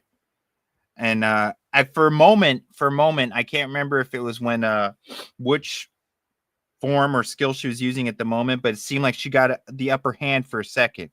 And I was like, maybe she's going to get this vengeance for her sister, bro. And then for it to be shattered on me, I was just like, man, that talk about pain. That shit hurt, dude. I was just like, she was one of the best from the beginning for me because I felt like she was always so accepting and welcoming and I don't know, just a place of safety for Tanjiro and the others as far as like not nurturing but supportive. And then, you know, she was just impressive with her skills too. I was like, I didn't doubt that she was going to be able to, you know, fight with this dude, but then like during the battle it was just like he was like grating on my nerves. It was like every time I felt she was getting the upper hand and it looked like it for a second, it's like he was fucking toying with her. And I was just like, I wanted to kick, you know, being like, the voice actor is he's pretty good. Yeah, he is. He's the one that can just make you hate him. Yeah. So I don't know, man. It was a devastating moment. It was beautiful at the same time. Everything about that fight was beautiful. Her little flashbacks with her sister though, and him kind of just trolling on her with it just made it that much worse. The fact that she lost her life was just terrible. I mean, you're just like, you act like it's a real person. You're like, we need a moment of silence and, you know, flags at half staff here because this is just not cool.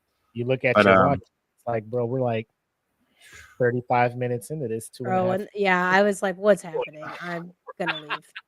I was like, if they're all gonna die, I ffelt like it was the beginning of the first domino falling, dude. I was like, if they're all gonna die, I'm gonna be so pissed off. I was like, what else is gonna happen now? Because this is bullshit. Because as soon as she died, and then they shoot back to the fight, and I thought Giyu was gonna die at that moment when Tanjiro saves him from the he just got hit, and you think he's gonna kill him just like he did with Rengoku. He's gonna kill the same way, and then his arm falls off. Oh, thank God. Because I thought he was about to die too. I was like, "That's it, I'm done. I'm just." I'm sitting here thinking it's about to be like a Kame got kill moment. I'm like, I was like, "Oh, don't do it. Don't do it. Don't kill two of my favorite people. Don't kill two of the favorites right now." What about you, G? How did you handle the fight? Um, dude, it was so tough because I was like, okay, she's gonna do it. She's gonna do it. And then, because she kept changing all the poisons, and it Yeah. wasn't working. And then when she switched to her like centipede dance, which I found this like I hurried up and took a snippet from a Yeah. TikTok video. And she's like doing this crazy. I was like, whoa, this is I my thought this most was the favorite turning form, point. my Yeah. most favorite form of hers. And I was like, oh my gosh, she's so sick, right? And then she's like being hugged by this asshole, and Canal shows up, and he's like, "Oh, welcome," and he just fucking crushes her and breaks her back and bones, And and I'm like, absorbs her. "Are you fucking kidding me?" And so, of course, like, I have this teenager sitting next to me the whole time, by the way, and what? Not her fault. She's a teenager. She smelled so bad, but she's I she's think fr- that is her fault. I don't know. Kids don't know how to bathe. Control that. Kids don't know how to bathe sometimes. Deodorant, please. It's not. It's kids not. Control that. Puberty, whatever. But anyways, so I was like trying to like, kind of not smell Sit a little bit this way. Like, this chick next to me, but me and her both at the same time, like, just like You and guys I'm bond. sitting here, Trauma like bonding. whatever, and she's like, but she keeps moving. She's like literally like jumps up on the chair, like freaking out, right? And I'm just sitting there like, what? And he just slowly did that, and then I wanted to ask you guys, like, what were your thoughts on, like, once that happened? I know what my thoughts were, but when that happened, how, like, Tanjiro and Giyu found out about that and their, like, reactions to that. Well, so I mean, Tanjiro's gonna, his heart is big. Like this dude has compassion for demons. You know what I'm saying? Like when he Yeah. finds out, you know, why they're turned into demons or whatever, they get back. So he's just like, oh, I can't fucking kill you with animosity. Let me do a graceful, quick decapitation, painless stuff. But I think it's like what Eric said. His first interaction with the Hashira little camp, everybody's treating him like ass because he has this demon sister, right? He's in this coma. She and the rest of the, her little troop are nursing him back to health and helping him train and teaching him how to like endure the breathing and stuff like that. So, like, she had just the biggest role as training Tanjiro as anybody else in the Hashira Corps. I think Rengoku was going to take him to another level, but obviously he got taken away too soon. But she had a very big role in getting Tanjiro where he is today. So him finding out that she is no longer here, I think, led into the fight with Akaza. Like he's already mad one Hashira was taken from somebody who he just met, but he knew they had a bond, and he saw Rengoku like, you guys stay back. This is, in a sense, grown man business. Like, y'all, I know y'all aren't ready for this guy. I'm probably not ready for this guy, but I'm going to do everything I can. Right. So for Akaza to take Rengoku, and then now he's hearing his other one, because they had plenty of moments where it's just them talking and she's sharing a lot of things with him. They got close, you know. And then for him to hear like she's gone, I know that had to anger him, do something to him. So when he saw Akaza, like it's probably Rengoku, and then now just because it just happened, Shinobu, he's just like, these people gotta go, and he's just yelling Muzan. Which, if I was rolling with Tanjiro, I'd be like, yo, chill the fuck out, bro. Like, we ain't ready for Muzan, dog. We ain't ready for Muzan. Let's Splinter Cell this shit and use stealth. Let's stealth our way around till we're all together to fight Muzan, because I ain't doing this shit by myself. That's an emotional thing, and the demons know that. Like, if they can fuck with the demon slayers, like kill them or dwindle their numbers and kill them in a way where it's like the most I think that was his aim, like to just absorb and like first crush her bones and then just absorb her. And then she's like half absorbed when Kanao gets there, right? And then No, she was just being held, and she does a symbol to her with something. Oh, that's the thing to let her know, like, hey, this is how his fighting thing is going. And it's cool. Like he just picked that up. Oh, she gave you a symbol, huh? She Yeah, dude, immediately. I'm just like, this dude is. I hate this guy. I hate him too. But I just like when I read it in the manga, like, so I'm reading it on my phone, the manga, and this was back when I was in Arizona. I'm waiting to pick my son up from work, and I'm on my way. Give me 10 minutes. I'm reading this shit, man, and that shit happened. I just put the phone down, and I'm just looking at the window and shit. I'm just like, let me go back a couple. Like, I know what I just saw. Like, the pictures are here. Everything's here. I'm just like, of all the things that I didn't want to see brought to life from the manga, this was it. Mm-hmm. And the way they animated the death scene and how I was about to ask you, how was it? I mean, it's it's still images. You just see them hugging, and then like the next frame, she's like slowly being inside. But like to see it like in motion, like, and then oh my, it was heartbreaking, dude. And it's not. They couldn't have put her against a worse opponent. Yeah, they literally put her. Was he number 3? Number two. Yeah. And the fact that he can adapt his blood to just anything, you know, she was like, "Here's all of the poisons," and he was like, "Oh no, psych." Yeah, and like, I mean, of all the people she could run into, that's who she ended up facing. Is like the luck of the draw on that is just terrible. He's just been cocky his whole life because you see the backstory. He was born with the special eyes.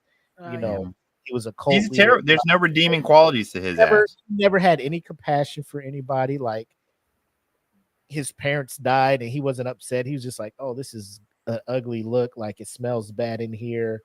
And it's this, he just was always better than everybody, I don't know if he's taking that, like the interactions behind the scenes when it comes to the hierarchy, but knowing that there's people ranked higher than him, I don't know how he takes to that, but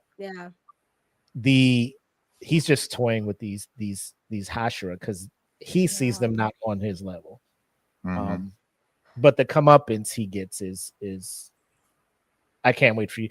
Oh my god, I can't wait to see it. You guys, I thought what was really sad. So like me and Steven talked about like when the crow was like, "Hey, she's dead. I was like, oh my god, it is. I was like, because at first I was more in shock. I was upset, but then when the crow was saying that, I started crying more because I'm like, oh, it is real. And then there was the flashbacks when it went over to Tanjiro and Giyu, but then I got confused and I read something and I realized, oh, one of the flashbacks where she's turning around and smiling was Giyu's flashback, and I thought it was Tanjiro's also, and it was his, and that made me upset because that dude's normally like stoic, right, and doesn't show a lot of emotion. And you even see in the show, like throughout all the seasons, she's like, Giyu-san, and he's just like annoyed. He's like, don't bother me. Yeah, he's always bothering. She's always bothering him. He's like, no, I'm not training you. Like I'm chill. Yeah. And so when he lost his stoic face and all that, I was like, oh my god. And so let me ask, because Eric said there was a glimmer of hope, like when she did the centipede thing. Were you just like, oh, now she's got him? That's what I thought. I thought like, and then and I thought maybe like she's slowing down, like maybe someone's gonna show up last minute. Yeah. That's what I was hoping. Because there's all these nerds are just they're all running around. I thought that they might run into the same chamber. Gonna find her, and then like the person who shows up is like the one person that cannot do anything, which is Kanao.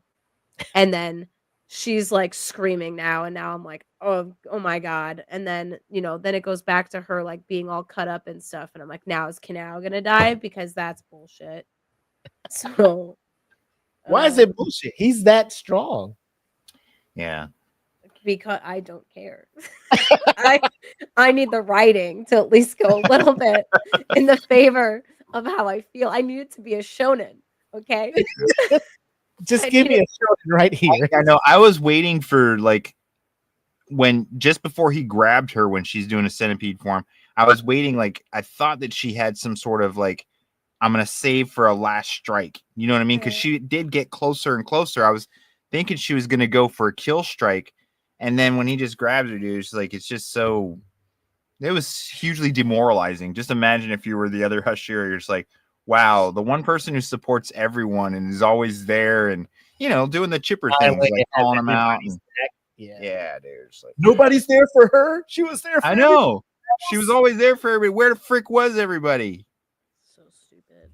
I will say, the way they animated her that form, the centipede one, in the book, like I'm just like, well, this is something new. Watching it live, I'm like, It yo, was this, so like, sick.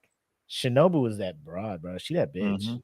Dude. Her, like all of her stuff she had, I was like, oh my god, I love her. Like her breathing forms and how they animated it with like, oh, I thought And it was also, so I will say, without getting, trying to look too into the backstories and how they got there, for her not to have a sword that slices like a katana, and for her to pretty much have like a rapier, and to get Yeah. to the point where she becomes a Hashira, like that says a lot. She's been killing demons with just like, what is it, Game of Thrones, when she had, what's that sword, needle? Yeah. She, like a real chopping sword, but Yeah. to get to that rank and to have that breathing form, I'm just like, she's got to have something. And then so when I'm reading the manga and she starts all these different stances, I'm just like, here we go. So again, it's a false hope for me too, because I'm just like, she's never used this before in any of the other chapters. So you She thought was- it might be the key, yeah. Yeah, catching him off guard, and he was just like, that's cute. What else you got? Yeah, Is that I know. Because I mean, she's Are you she's done all about already? precision. I'm That's like, the you point. son of a Ah. bitch. She's all Like, about read it. precision. So you were just like, she's with the rapier. She's precision. She's all about that hit. And you're like, she's so close now. I was waiting for it, and then it's like, oh. So yeah, so that's why Doma, that's the demon, is the worst antagonist. He is. Yeah, Because fuck he's that the only guy. one still alive from the first one. The only one that has killed a Hishara so far in the Infinity Castle, and he's toying with another one right now. I just hope he just like gets the worst ending. I just Everything he says is so condescending too, all the time. well, his voice actor about, is like- is a singer entertainer, so like they're supposed to sound like that, and like the dude that sings or does his voice is also voices Light Yagami. So Okay. he's like famous for knowing to be like that type of voice, but also that's his character. His character is like, Yeah. you know, Well, you could tell. I mean, like I said, when all the high ranking come together, he does the same thing to them too. The way he speaks to all of them is like they're inferior to him all the time. But that, I don't know. He's just an ass. I can't wait for him to die. So, out of all three of those fights, Yes. what would you guys say was probably like the best one? What did I have? I had a question. I know the way I worded it was different. So which fight sequence do you think stood out the most for you out of all of them? And why? Tanjiro and Gyu. Yeah. It's because it's the most multifaceted fight. And it got the most runtime, so more animation, you see more of the fight and stuff. I do feel like if they gave all fights the same amount of time, I would have been more invested in the Zenitsu fight. Because that one seemed like personal, and then I probably would have ranked Tanjiro and Gyu after that one. Only because like the awakening of Zenitsu is super dope. The full character art, seeing him from the screaming crybaby who didn't even get he didn't even get a crow. He had like a robin. Like like everybody at this kid, like, bro, you're not even real. Do you even go here? Dude, I love But then it like so a part of much. me was like being grabbed, because when Tanjiro went into, I forget what demon, like he went into the house, he's like, hey, just watch this box, don't let anybody fuck with this box. And Inosuke comes up, he's like, I smell something in this fucking box, give me this box. And Zenitsu's like, I can't let you do that. And he was fucking Zenitsu up, and I'm just like, who the fuck is this boar kid? This is before I started reading the manga. I'm like, who the fuck is this boar ass kid beating the fuck out of this kid for no reason. And I know, who's in the box and everything. I'm like, don't let him get Nezuko. She can't see the sun, all that stuff. And he held it down. And from that point on, I'm like, he's a lovable loser. Yeah. He'll do the thunder breathing form when they're in the mountains and he killed off the spider. I was like, bro, that's dope. And then he's like, oh, but I'm bitten, so I'm gonna just lay here. And I'm just like, oh, come on, man. Like, but seeing him falling in the finale of season 4, serious look, got his sword. He's like, I'm about to fuck some shit up down here. Running into his probably the last person he expected to see down there. He's just like, fuck, man, you. And overcoming that, obviously still getting hurt, getting healed up by the medic corps and stuff like that. To your point, Jackie, I really did appreciate the fact when they were just like, hey, you guys rest up. We'll take care of these lesser demons. And he does the water breathing form. I'm just like, look at them. Okay. I know. I was like, oh, they grow up.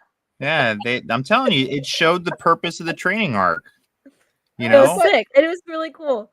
Well, because I'm thinking, like, what's going to happen is that it's going to be like Pain almighty push and everyone's going to die. Like, they're going to come in there and they're done. I'm like, that was a big ass demon that was coming over to him. I was just like, yeah, that motherfucker big. And they're just like, nah, rest up, save your energy for the big fights. Because they're like, we can't fuck with the upper ranks. Like, that's y'all. Meanwhile, they're taking their sword and they get it through the neck and they're like,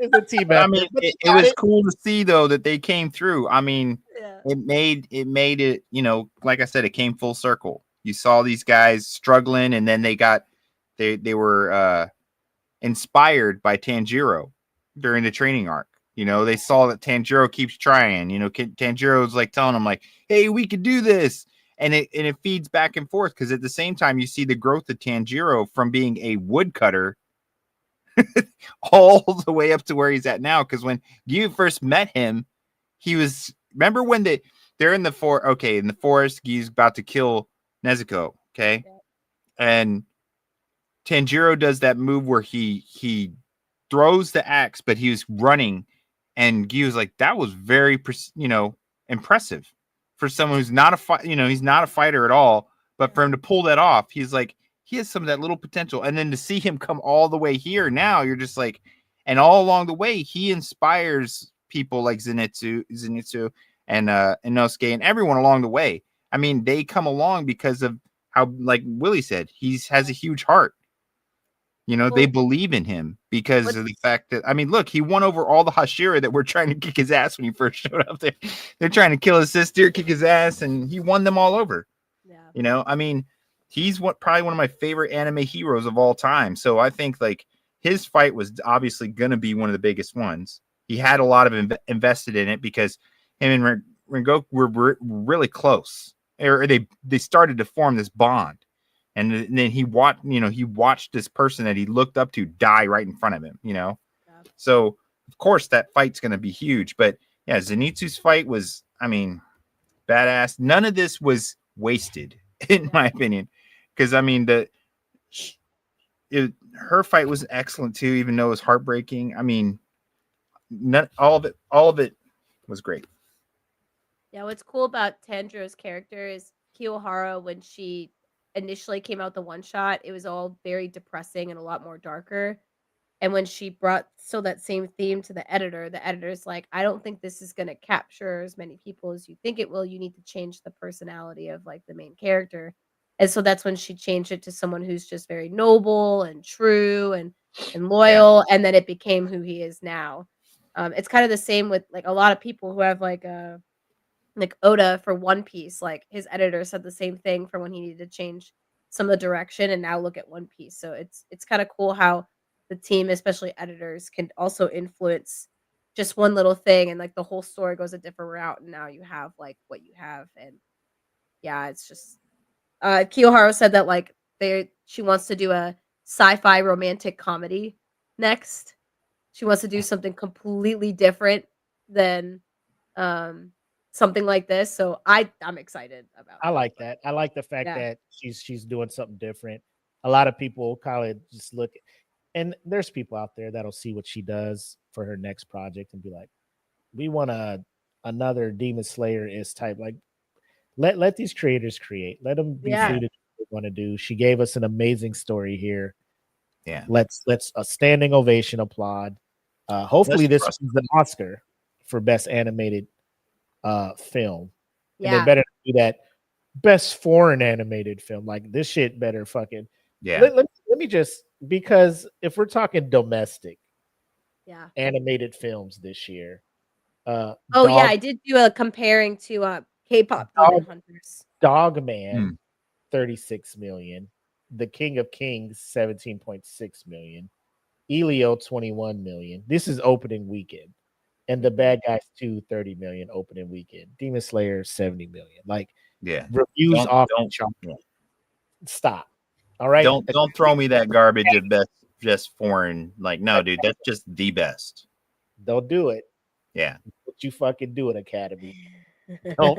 They probably will, because they're gonna throw it. They're gonna throw You fucking know they're gonna do it. They're gonna throw it to Disney, bro. That's just what they do. This hasn't put nothing out. I know. That's true. They If haven't. Elio wins some shit, bro. I know. It's like I seven, think what is it? 17 million or 20 million for Ezio or whatever. Elio was 21. And that was 21. Come on. That was the budget. That was the budget for this movie. I know. That's what I'm saying. Elio was ass. Like, we took my son to I see didn't it, watch it. and there was a scene at the end where he almost cried because he a softie like his dad. But outside of that, it was just like, bro, this movie could not have been. This could have went straight to Disney Plus, and nobody would have been like, oh wow. That's how I feel about Inside Out and Inside Out 2. Like, please stab me. I love Inside. I love Inside Out, man.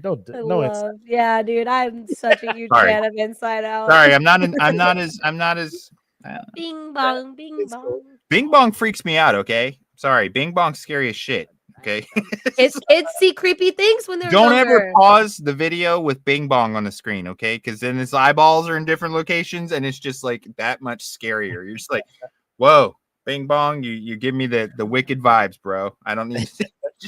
But no, I don't know. I'm just not a huge fan of that one. But I know it made a lot of money and it, people like it a lot. So, but I mean, I feel like Disney's kind of run that pattern out, and I know they're gonna get looks like they always do, but it's not for the right reasons, because this goes outside of the norm, and I think it should be awarded for that they've put so much effort and the longevity of it to get it to this point. Because was it 2 years ago, 2022 or 23, The Boy and the Heron won best. Yeah, I remember. And it was good. I don't even think it was good, but it wasn't across what was the sequel to Spider-Verse called? Oh yeah, I was with you on that. I watched The Boy and the Heron, and it was okay. It was good, but if Spider-Man didn't come out that across year, the Spider-Verse, man, that's yeah. But I think that it's gonna Sony put its that shit competitor down, is K-pop Demon Hunters, if anything, because K-pop Demon Hunters came out this year. So I think that's the only thing I can say can compete against it. And I would understand that more because of the fact that it's caught on like wildfire, and it's got a huge fan base now. It does. To me, I could see them going head to head, but if they throw some garbage like Dogman or this Bad Guys 2 up, well, they got to have at least 5 nominees, I think. So they're gonna throw some other. Dogman's gonna be up there. But I think Demon Slayer should win, because I think K-pop Demon Slayers was a vehicle to push the music out. Yeah, most definitely. Yeah, and I think Demon Slayer is more of this is a continuation of an established story that has been brought to life in an amazing way. Sooner or later, people are going to realize like anime should be taken seriously, right? Yeah, it's not just a gimmick. It's not a flash in the pan. It's not a fucking fad. No. The shit is real. No. It's been not around. Weird. It's actual good stories. Okay. Yeah. And it's not for kids. Right. No. Well, I mean, it took them how long to realize that about comic books? Look, I mean, even if you're not a huge Marvel fan, if you liked the Underworld series with the vampires and the werewolves, that's a comic book. You liked The Watchmen, if you liked Constantine, if you liked a lot of this stuff, all comes from stuff that they were like, oh, that's kid stuff. Now that they're actually opening their mind and looking, they're seeing the level of story and stuff on a lot of this is well beyond what a lot of the garbage they've been pumping out for years, which is just repetitive. I mean, honestly, as a horror movie fan, how many times have I heard the so and so had a tragedy, they moved to the country to kind of get back, and they bought this old house, and that's like 90% of the movies you see on this shit. And it's like, bro, stop it. Give a chance to all this other stuff. But when they see animated, they automatically put it in the category of this is for kids or this is not as serious. When, I mean, we've seen, the Spider-Verse that Willie brought up it's a prime example, man. Sony just knocked it out the park with that. I mean, that was better than all their live action shit. It's like, come on, dude. They need to open their eyes, because if they did, could you imagine with the budget that they throw at some of this other stuff, what Ufotable could do with that on the next project? I mean, think about it. They dropped $300 million on Andor, the Star Wars show. Did you watch it? I didn't watch it. Oh, Andor? I'm the outlier. Like I like Andor because it's not so much lightsaber, force, all of that stuff. It's like these are real people doing the espionage, trying to get. And I mean, I'm not saying it's a bad story. Yeah. But no, people throw money away for like Red Notice on what was that? Red One, the Rock movie. Red Christmas. One. Oh my god, that shit was $250 million. Yeah, man. I'm like, that's cool. But this is only 20 million. Oh, I did. Let's make a Christmas movie with The Rock and Chris Evans, and it's about Santa being kidnapped. Like, yeah, it's a whole thing. But I'm looking at you, Academy. Like, don't you do it? You're gonna lose a whole generation of fans because they can't open their mind anyway. But I'm just like, when it's something like this that I'm passionate about, like I have not seen any other animated film this year worthy of that title than this. Like, we still got a few months ago, and the Oscar, I don't know their voting window, but I know it's usually they do the Oscars in February. Yeah, so I think the voting window is the beginning of winter. I don't know, but regardless, I mean, we've all seen it. The February anime is crazy, and for them to drop the ball on it would be a sad moment, because I mean, right now they could be riding this wave and looking at all the properties that are out there that are great. I mean, Freyren's great. You know, we've seen. I mean, you got the live action Solo Leveling. Coming in October should be good too. But we're all off topic. I know Jackie wanted to talk about the track and the music. What did you got for us? So I did a deep dive on Aimer and Lisa's music and their music video. First of all, it's sick. I do think Aimer's is better, but since their original like music specifically for this, I don't know if did you guys listen to it or watch the music video? I have not. Okay. Well, I know you have. Well, I'm gonna ask, obviously. I gotta make sure. Oh, we're not playing it live. No. They'll come right for us. Oh yeah, I'm not doing that. They're gonna knock my door open if we do that. Yeah. So these feeling. I'm literally gonna be like, can you not? Yeah. Literally, I have COVID. Leave me alone. Yeah. You want COVID? We're aware. You want COVID? We already know they got masks on. Yeah, we knew you had COVID, Jackie. Yeah, we saw you take the test in your car in the parking lot. We were watching. Like, damn, they really need to up this fucking UAV program at the base. For real. People are spying. No, so Lisa's music video is like 6 minutes long. Aimer's is only like 2:40 or something like that. So the whole like themes for it, which is really cool, and they have like a translation for it, is Lisa's is ominous, but also seems more hopeful than Aimer's. Aimer's is definitely more like a lot more like electric guitar and percussion, and it's more ominous and like more depressing. And someone kind of went on a deep dive of this, and I thought it was really interesting that Aimer, she wears black, whereas Lisa wears white. So there's like the contrast for them. In Lisa's music, she talks more about hope. So thinking that she's representing more of the Hashira and all the demon Mm. slayers. For like, hey, in this like deep darkness, like we're trying to search for the light no matter what. Whereas like Aimer, uh, she's more representing the demons. She's constantly talking about like, yeah, I'm gonna crush this, and like this is gonna be mine for the taking. And so the theory is that she's actually Muzin because in the music video, she's a conductor and she's got like a marching band that's just playing to what she does, and she's the only singer in her song.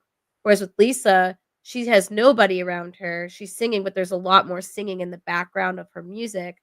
And so, Right. like, Ubiyashiki is usually in the background and, like, taking care of his people. Everyone's always taking care of each other, so that's where the representation is, whereas Muzin doesn't care, he thinks of his people as tools, so it's also Oh. why they have instruments. She's conducting and all this stuff, and that's, like, the black and white, version of it.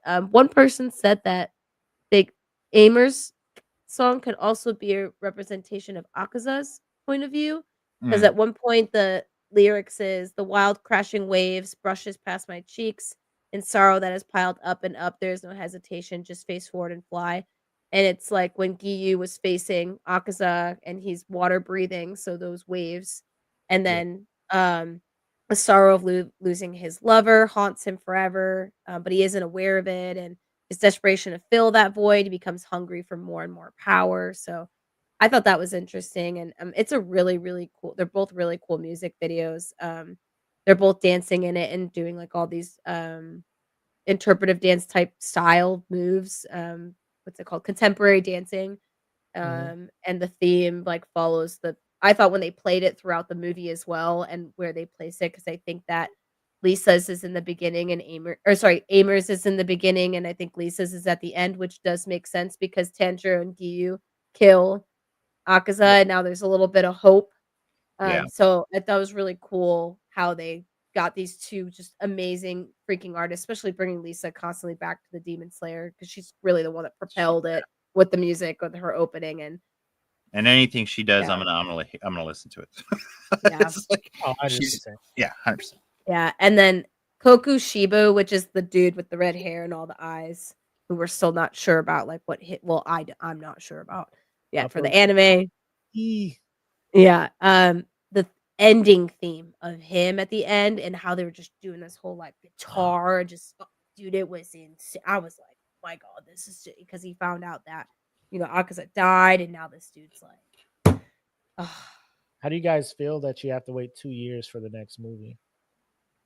I guess I'm be watching this a lot. uh, Me rewatching this all the time. is that what it said? It's 2027. Yes. Oh, I have a question though for both you guys because you guys know so much more than I do. I was reading an interpretation. I don't know if this is popular amongst the fans for Demon Slayer, but they were talking about how each demon represents one of the deadly sins. Like Doma is gluttony because he consumes all the time and he never has enough. And then It's a like when you look at anything like, and this is just me, any IP, any property that deals with like demons or something, somebody's always gonna look so into it and be like 7 deadly sins. So Yeah. I mean, it could be that, but Yeah. I'm not. I just thought it was neat that they had a different one for, and I never really paid attention, but all the Hashira and including Tanjiro and them, they all focus on one of their senses. Like for Tanjiro, it's smell. Like he always, from the very beginning, he smells differences, and can't remember Inosuke's touch because he's so visceral. Everything's physical with Inosuke. They were going through all, and I thought it was pretty interesting. But of course, with fans, they're always going to have all these different theories Fans pop up. and stuff. But how each one kind of fits a certain deadly sin to face it. And it made sense that they were going over this. I didn't know if it was something widely accepted by Demon Slayer fans, if you guys looked into that. But it was like, how Tanjiro uses scent makes him perfect for fighting this. And I was like, oh, okay. I mean, it made sense. But I mean, anyone who delves in hard enough, like you said, Willie, can put the pieces together to fit their theory. But I thought it was pretty cool that I never really paid attention to the fact that each one of them kind of fell into those categories. I think Wrath for I'm sorry. But I mean, it kind of made sense. And I was just wondering what you guys thought if that played in. Because I mean, there's obviously so much symbolism, like even with the music, with Lisa in the white and then the dark, heavy music to bring everything in the beginning. So it all, to me, it's like everything has that little bit of more depth to it or symbolism behind it.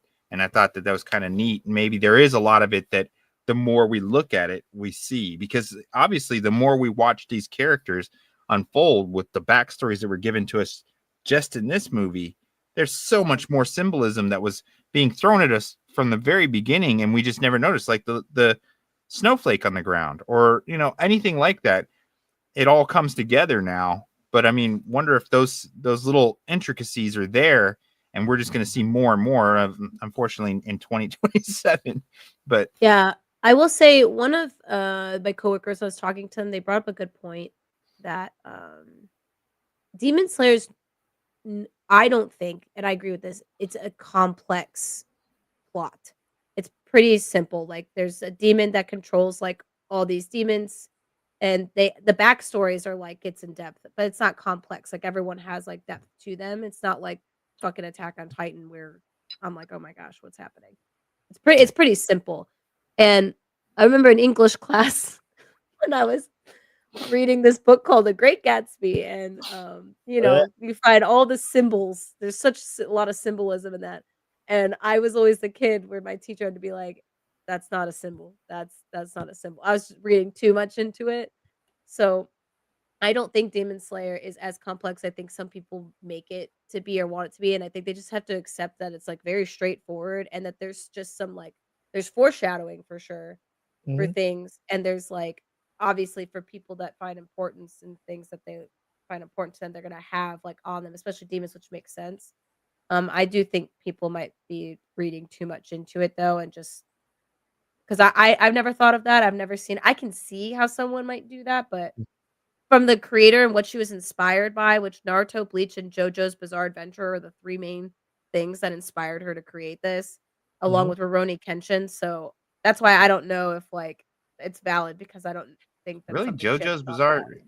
Yeah. I can see Naruto and Kenshin. Well, I mean, look as at far as the forms and the fighting styles and stuff. The upper rank demons, I think, is where that inspiration comes from, like the design. Yeah. It's like you look at somebody like Doma, who I mean, you're just like, bro, just cut and paste right out of a fucking JoJo thing with their style and the way that the look. Okay. Yeah. So I was just thinking like, the character development and stuff. I was looking at like, I understand the foundation as far as like Naruto and Kenshin. I mean, that's just a thing with pretty much a lot of the more successful anime, the same tropes of skill and learning skills and getting better. I mean, that goes all the way back. So, I mean, you can say any of those influenced over time. I mean, all the way back to DBZ for different forms, different power levels, different, Yeah. As a creator, I wouldn't even care, I would appreciate that fans are having their own thoughts and opinions on it. Like, I'm a big component of, unless the creator comes out and says, this is what I was going for, these are the undertones, this, that, I'm not going to say somebody's wrong. They could be right. Yeah. But I'm not, I was the opposite of what Jackie was. Like, I was the worst for when it came to these, classical Jane Eyre and stuff. What do you think he meant when he said this? That. And then somebody in the class, I think what he really meant was that this is a underlying saying for. I'm just like, who the fuck? Why are y'all into this? And then I would, because that's what they want you to do. They interpret. They want you to analyze and and at that point, it clicked in my head. I could say whatever the fuck I want and say, well, that's how I saw it, and they can be like, well, you're not wrong. And I was like, this is the most worthless class, but if I need it for my CCAF, I'm gonna do it. It's just the most, like, I'm in these student posts or the little board place. Oh yeah, things I do like every Wednesday and Sunday. Well, I think that's a huge this, and I'm just like, if I put what I want to put, they're gonna be like 0, because I think you just I think he just wanted her to get out.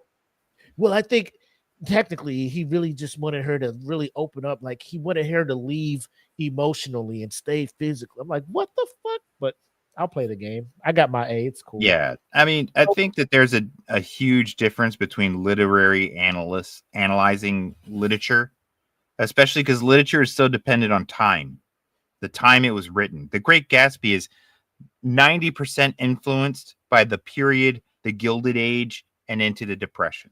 So everything goes to that, which makes sense. That's what the writer knew. That's what he was living through.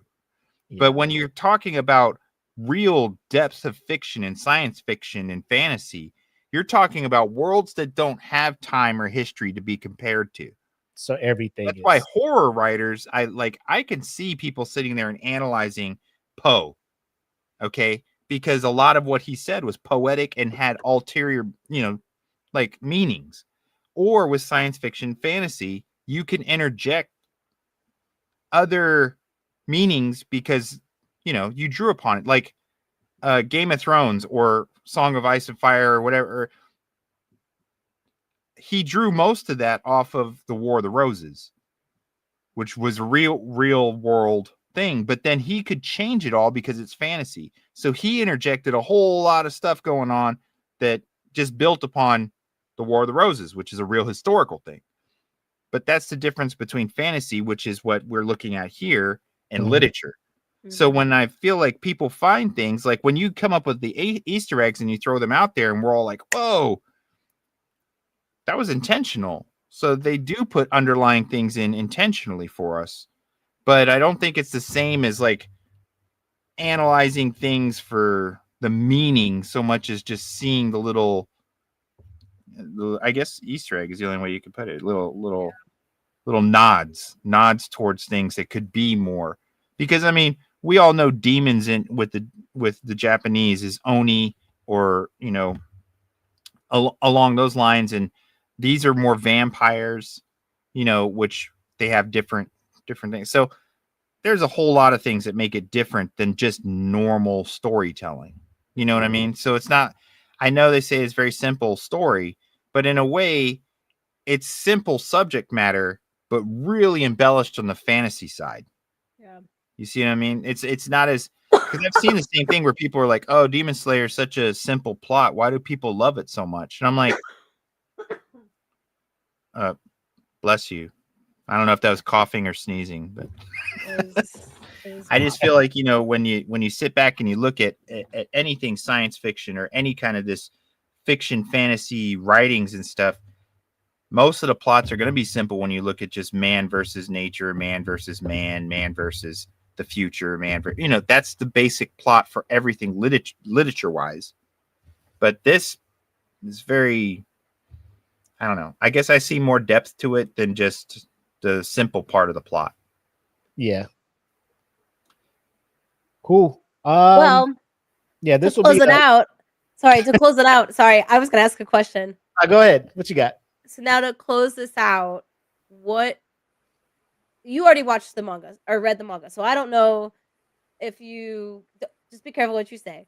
But I want to say, what are you guys most looking forward to now in the second movie as we're seeing some of this build up, like that's going to happen? And to answer your question, Willie, did not know it's 2027, so now I'm mad, and I've been trying to cope with that the past 30 minutes or since you said that. You can see her face is like, I was like.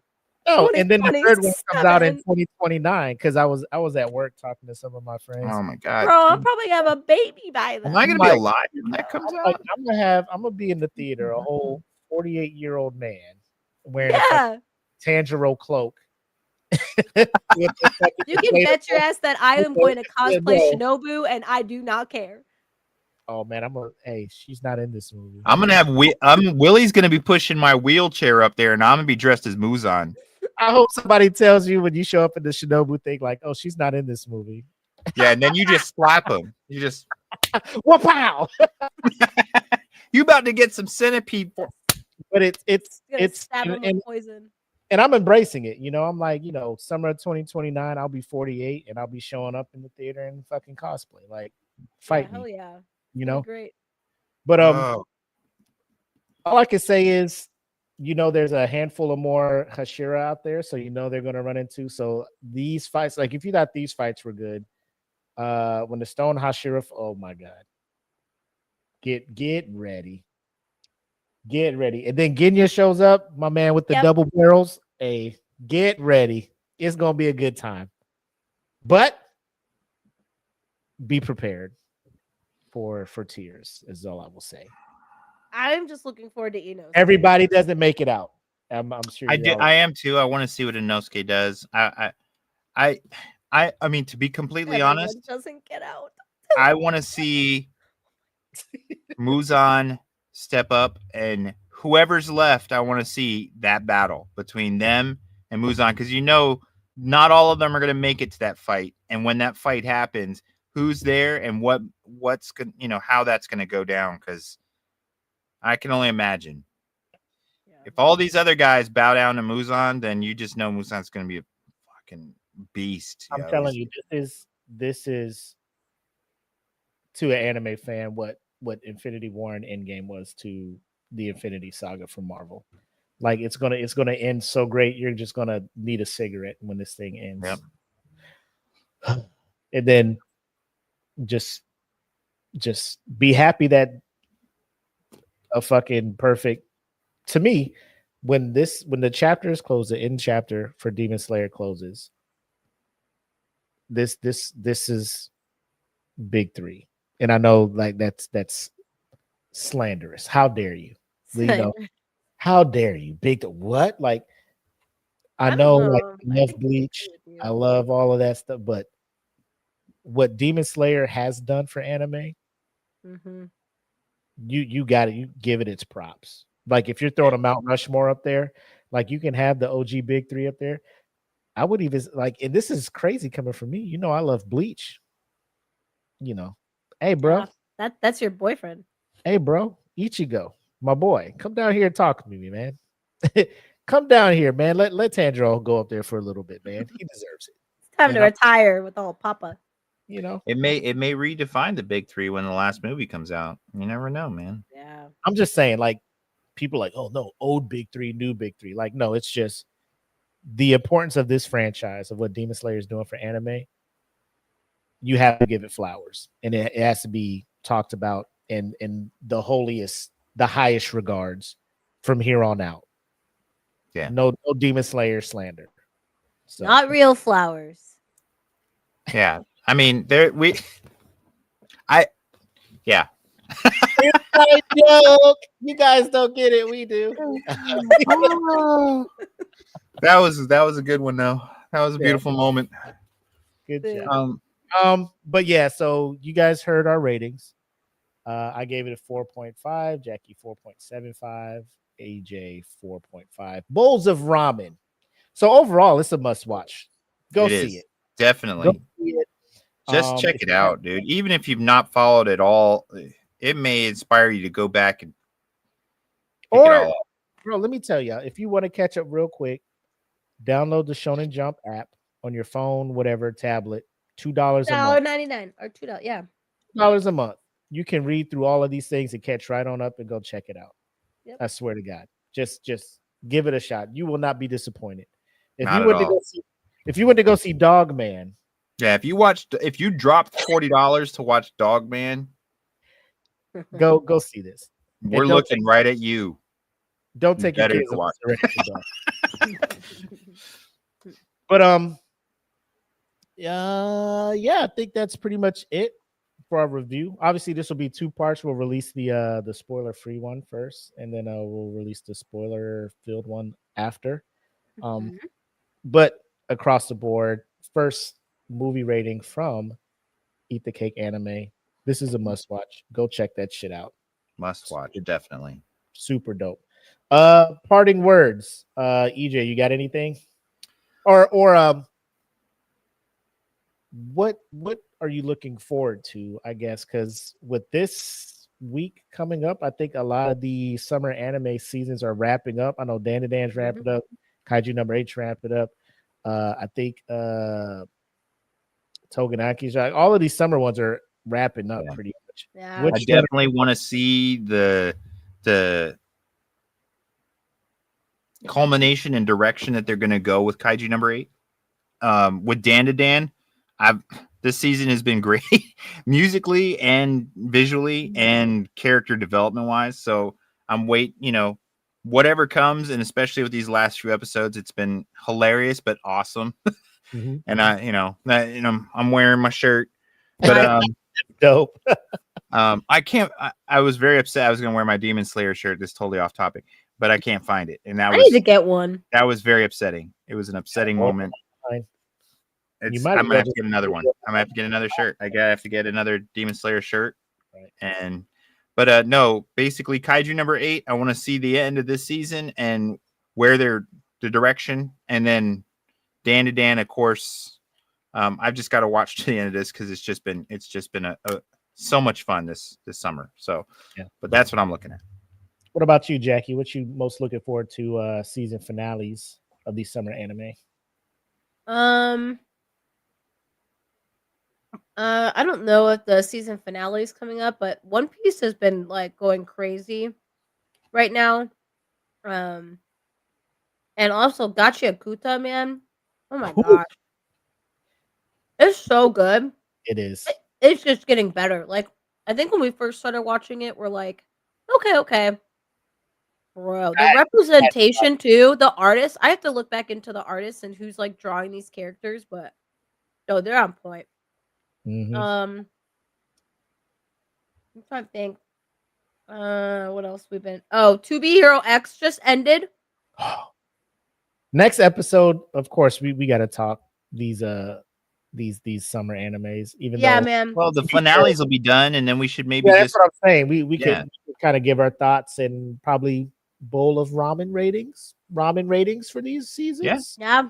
I watched 10. Yeah. I did start watching Lord of Mysteries. Steve and I did, but we took a break because we realized how long the episodes were. Mm-hmm. But it's cool. I forgot. Yeah, that's been also really cool. Also been watching The Silent Witch, which has been a new favorite of mine. It's a nice, easy watch. I don't know. This summer's been really fun. Lord of Mysteries has been like really it's beautifully done, and then it's just a really different kind of idea. So I've enjoyed that too. Just the approach to magic, the approach to everything has just been pretty cool. What about you, Willie? What do you got for us? All of what you guys mentioned, and also Sakamoto Days Part 2 is wrapping up. So over on Netflix and stuff. So watching that one. It's getting better. It's starting to catch up with I guess what people normally or originally anticipated when they heard that this was being adapted to an anime. So looking forward to that. And plus, we got the fall coming up as well. So finna eat good. Like I said, next month, I think October 24th, 26th, one of those. Chainsaw Man, Resi Arc is gonna be dropped in the theater. With these scary, we could October's there's so much stuff we could do. October's coming up.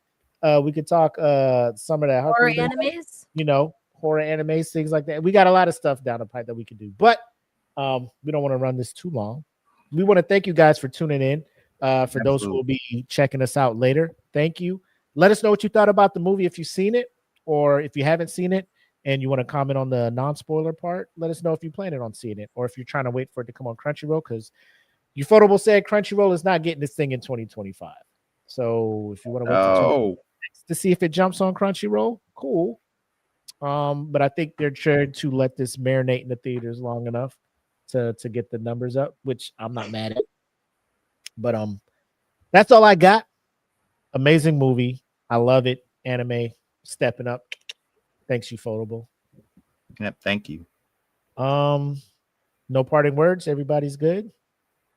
I'm good. I'm just want to be COVID free. Appreciate you all, and drop us a line. Let us know what you think, and we'll answer any questions or address any kind of info.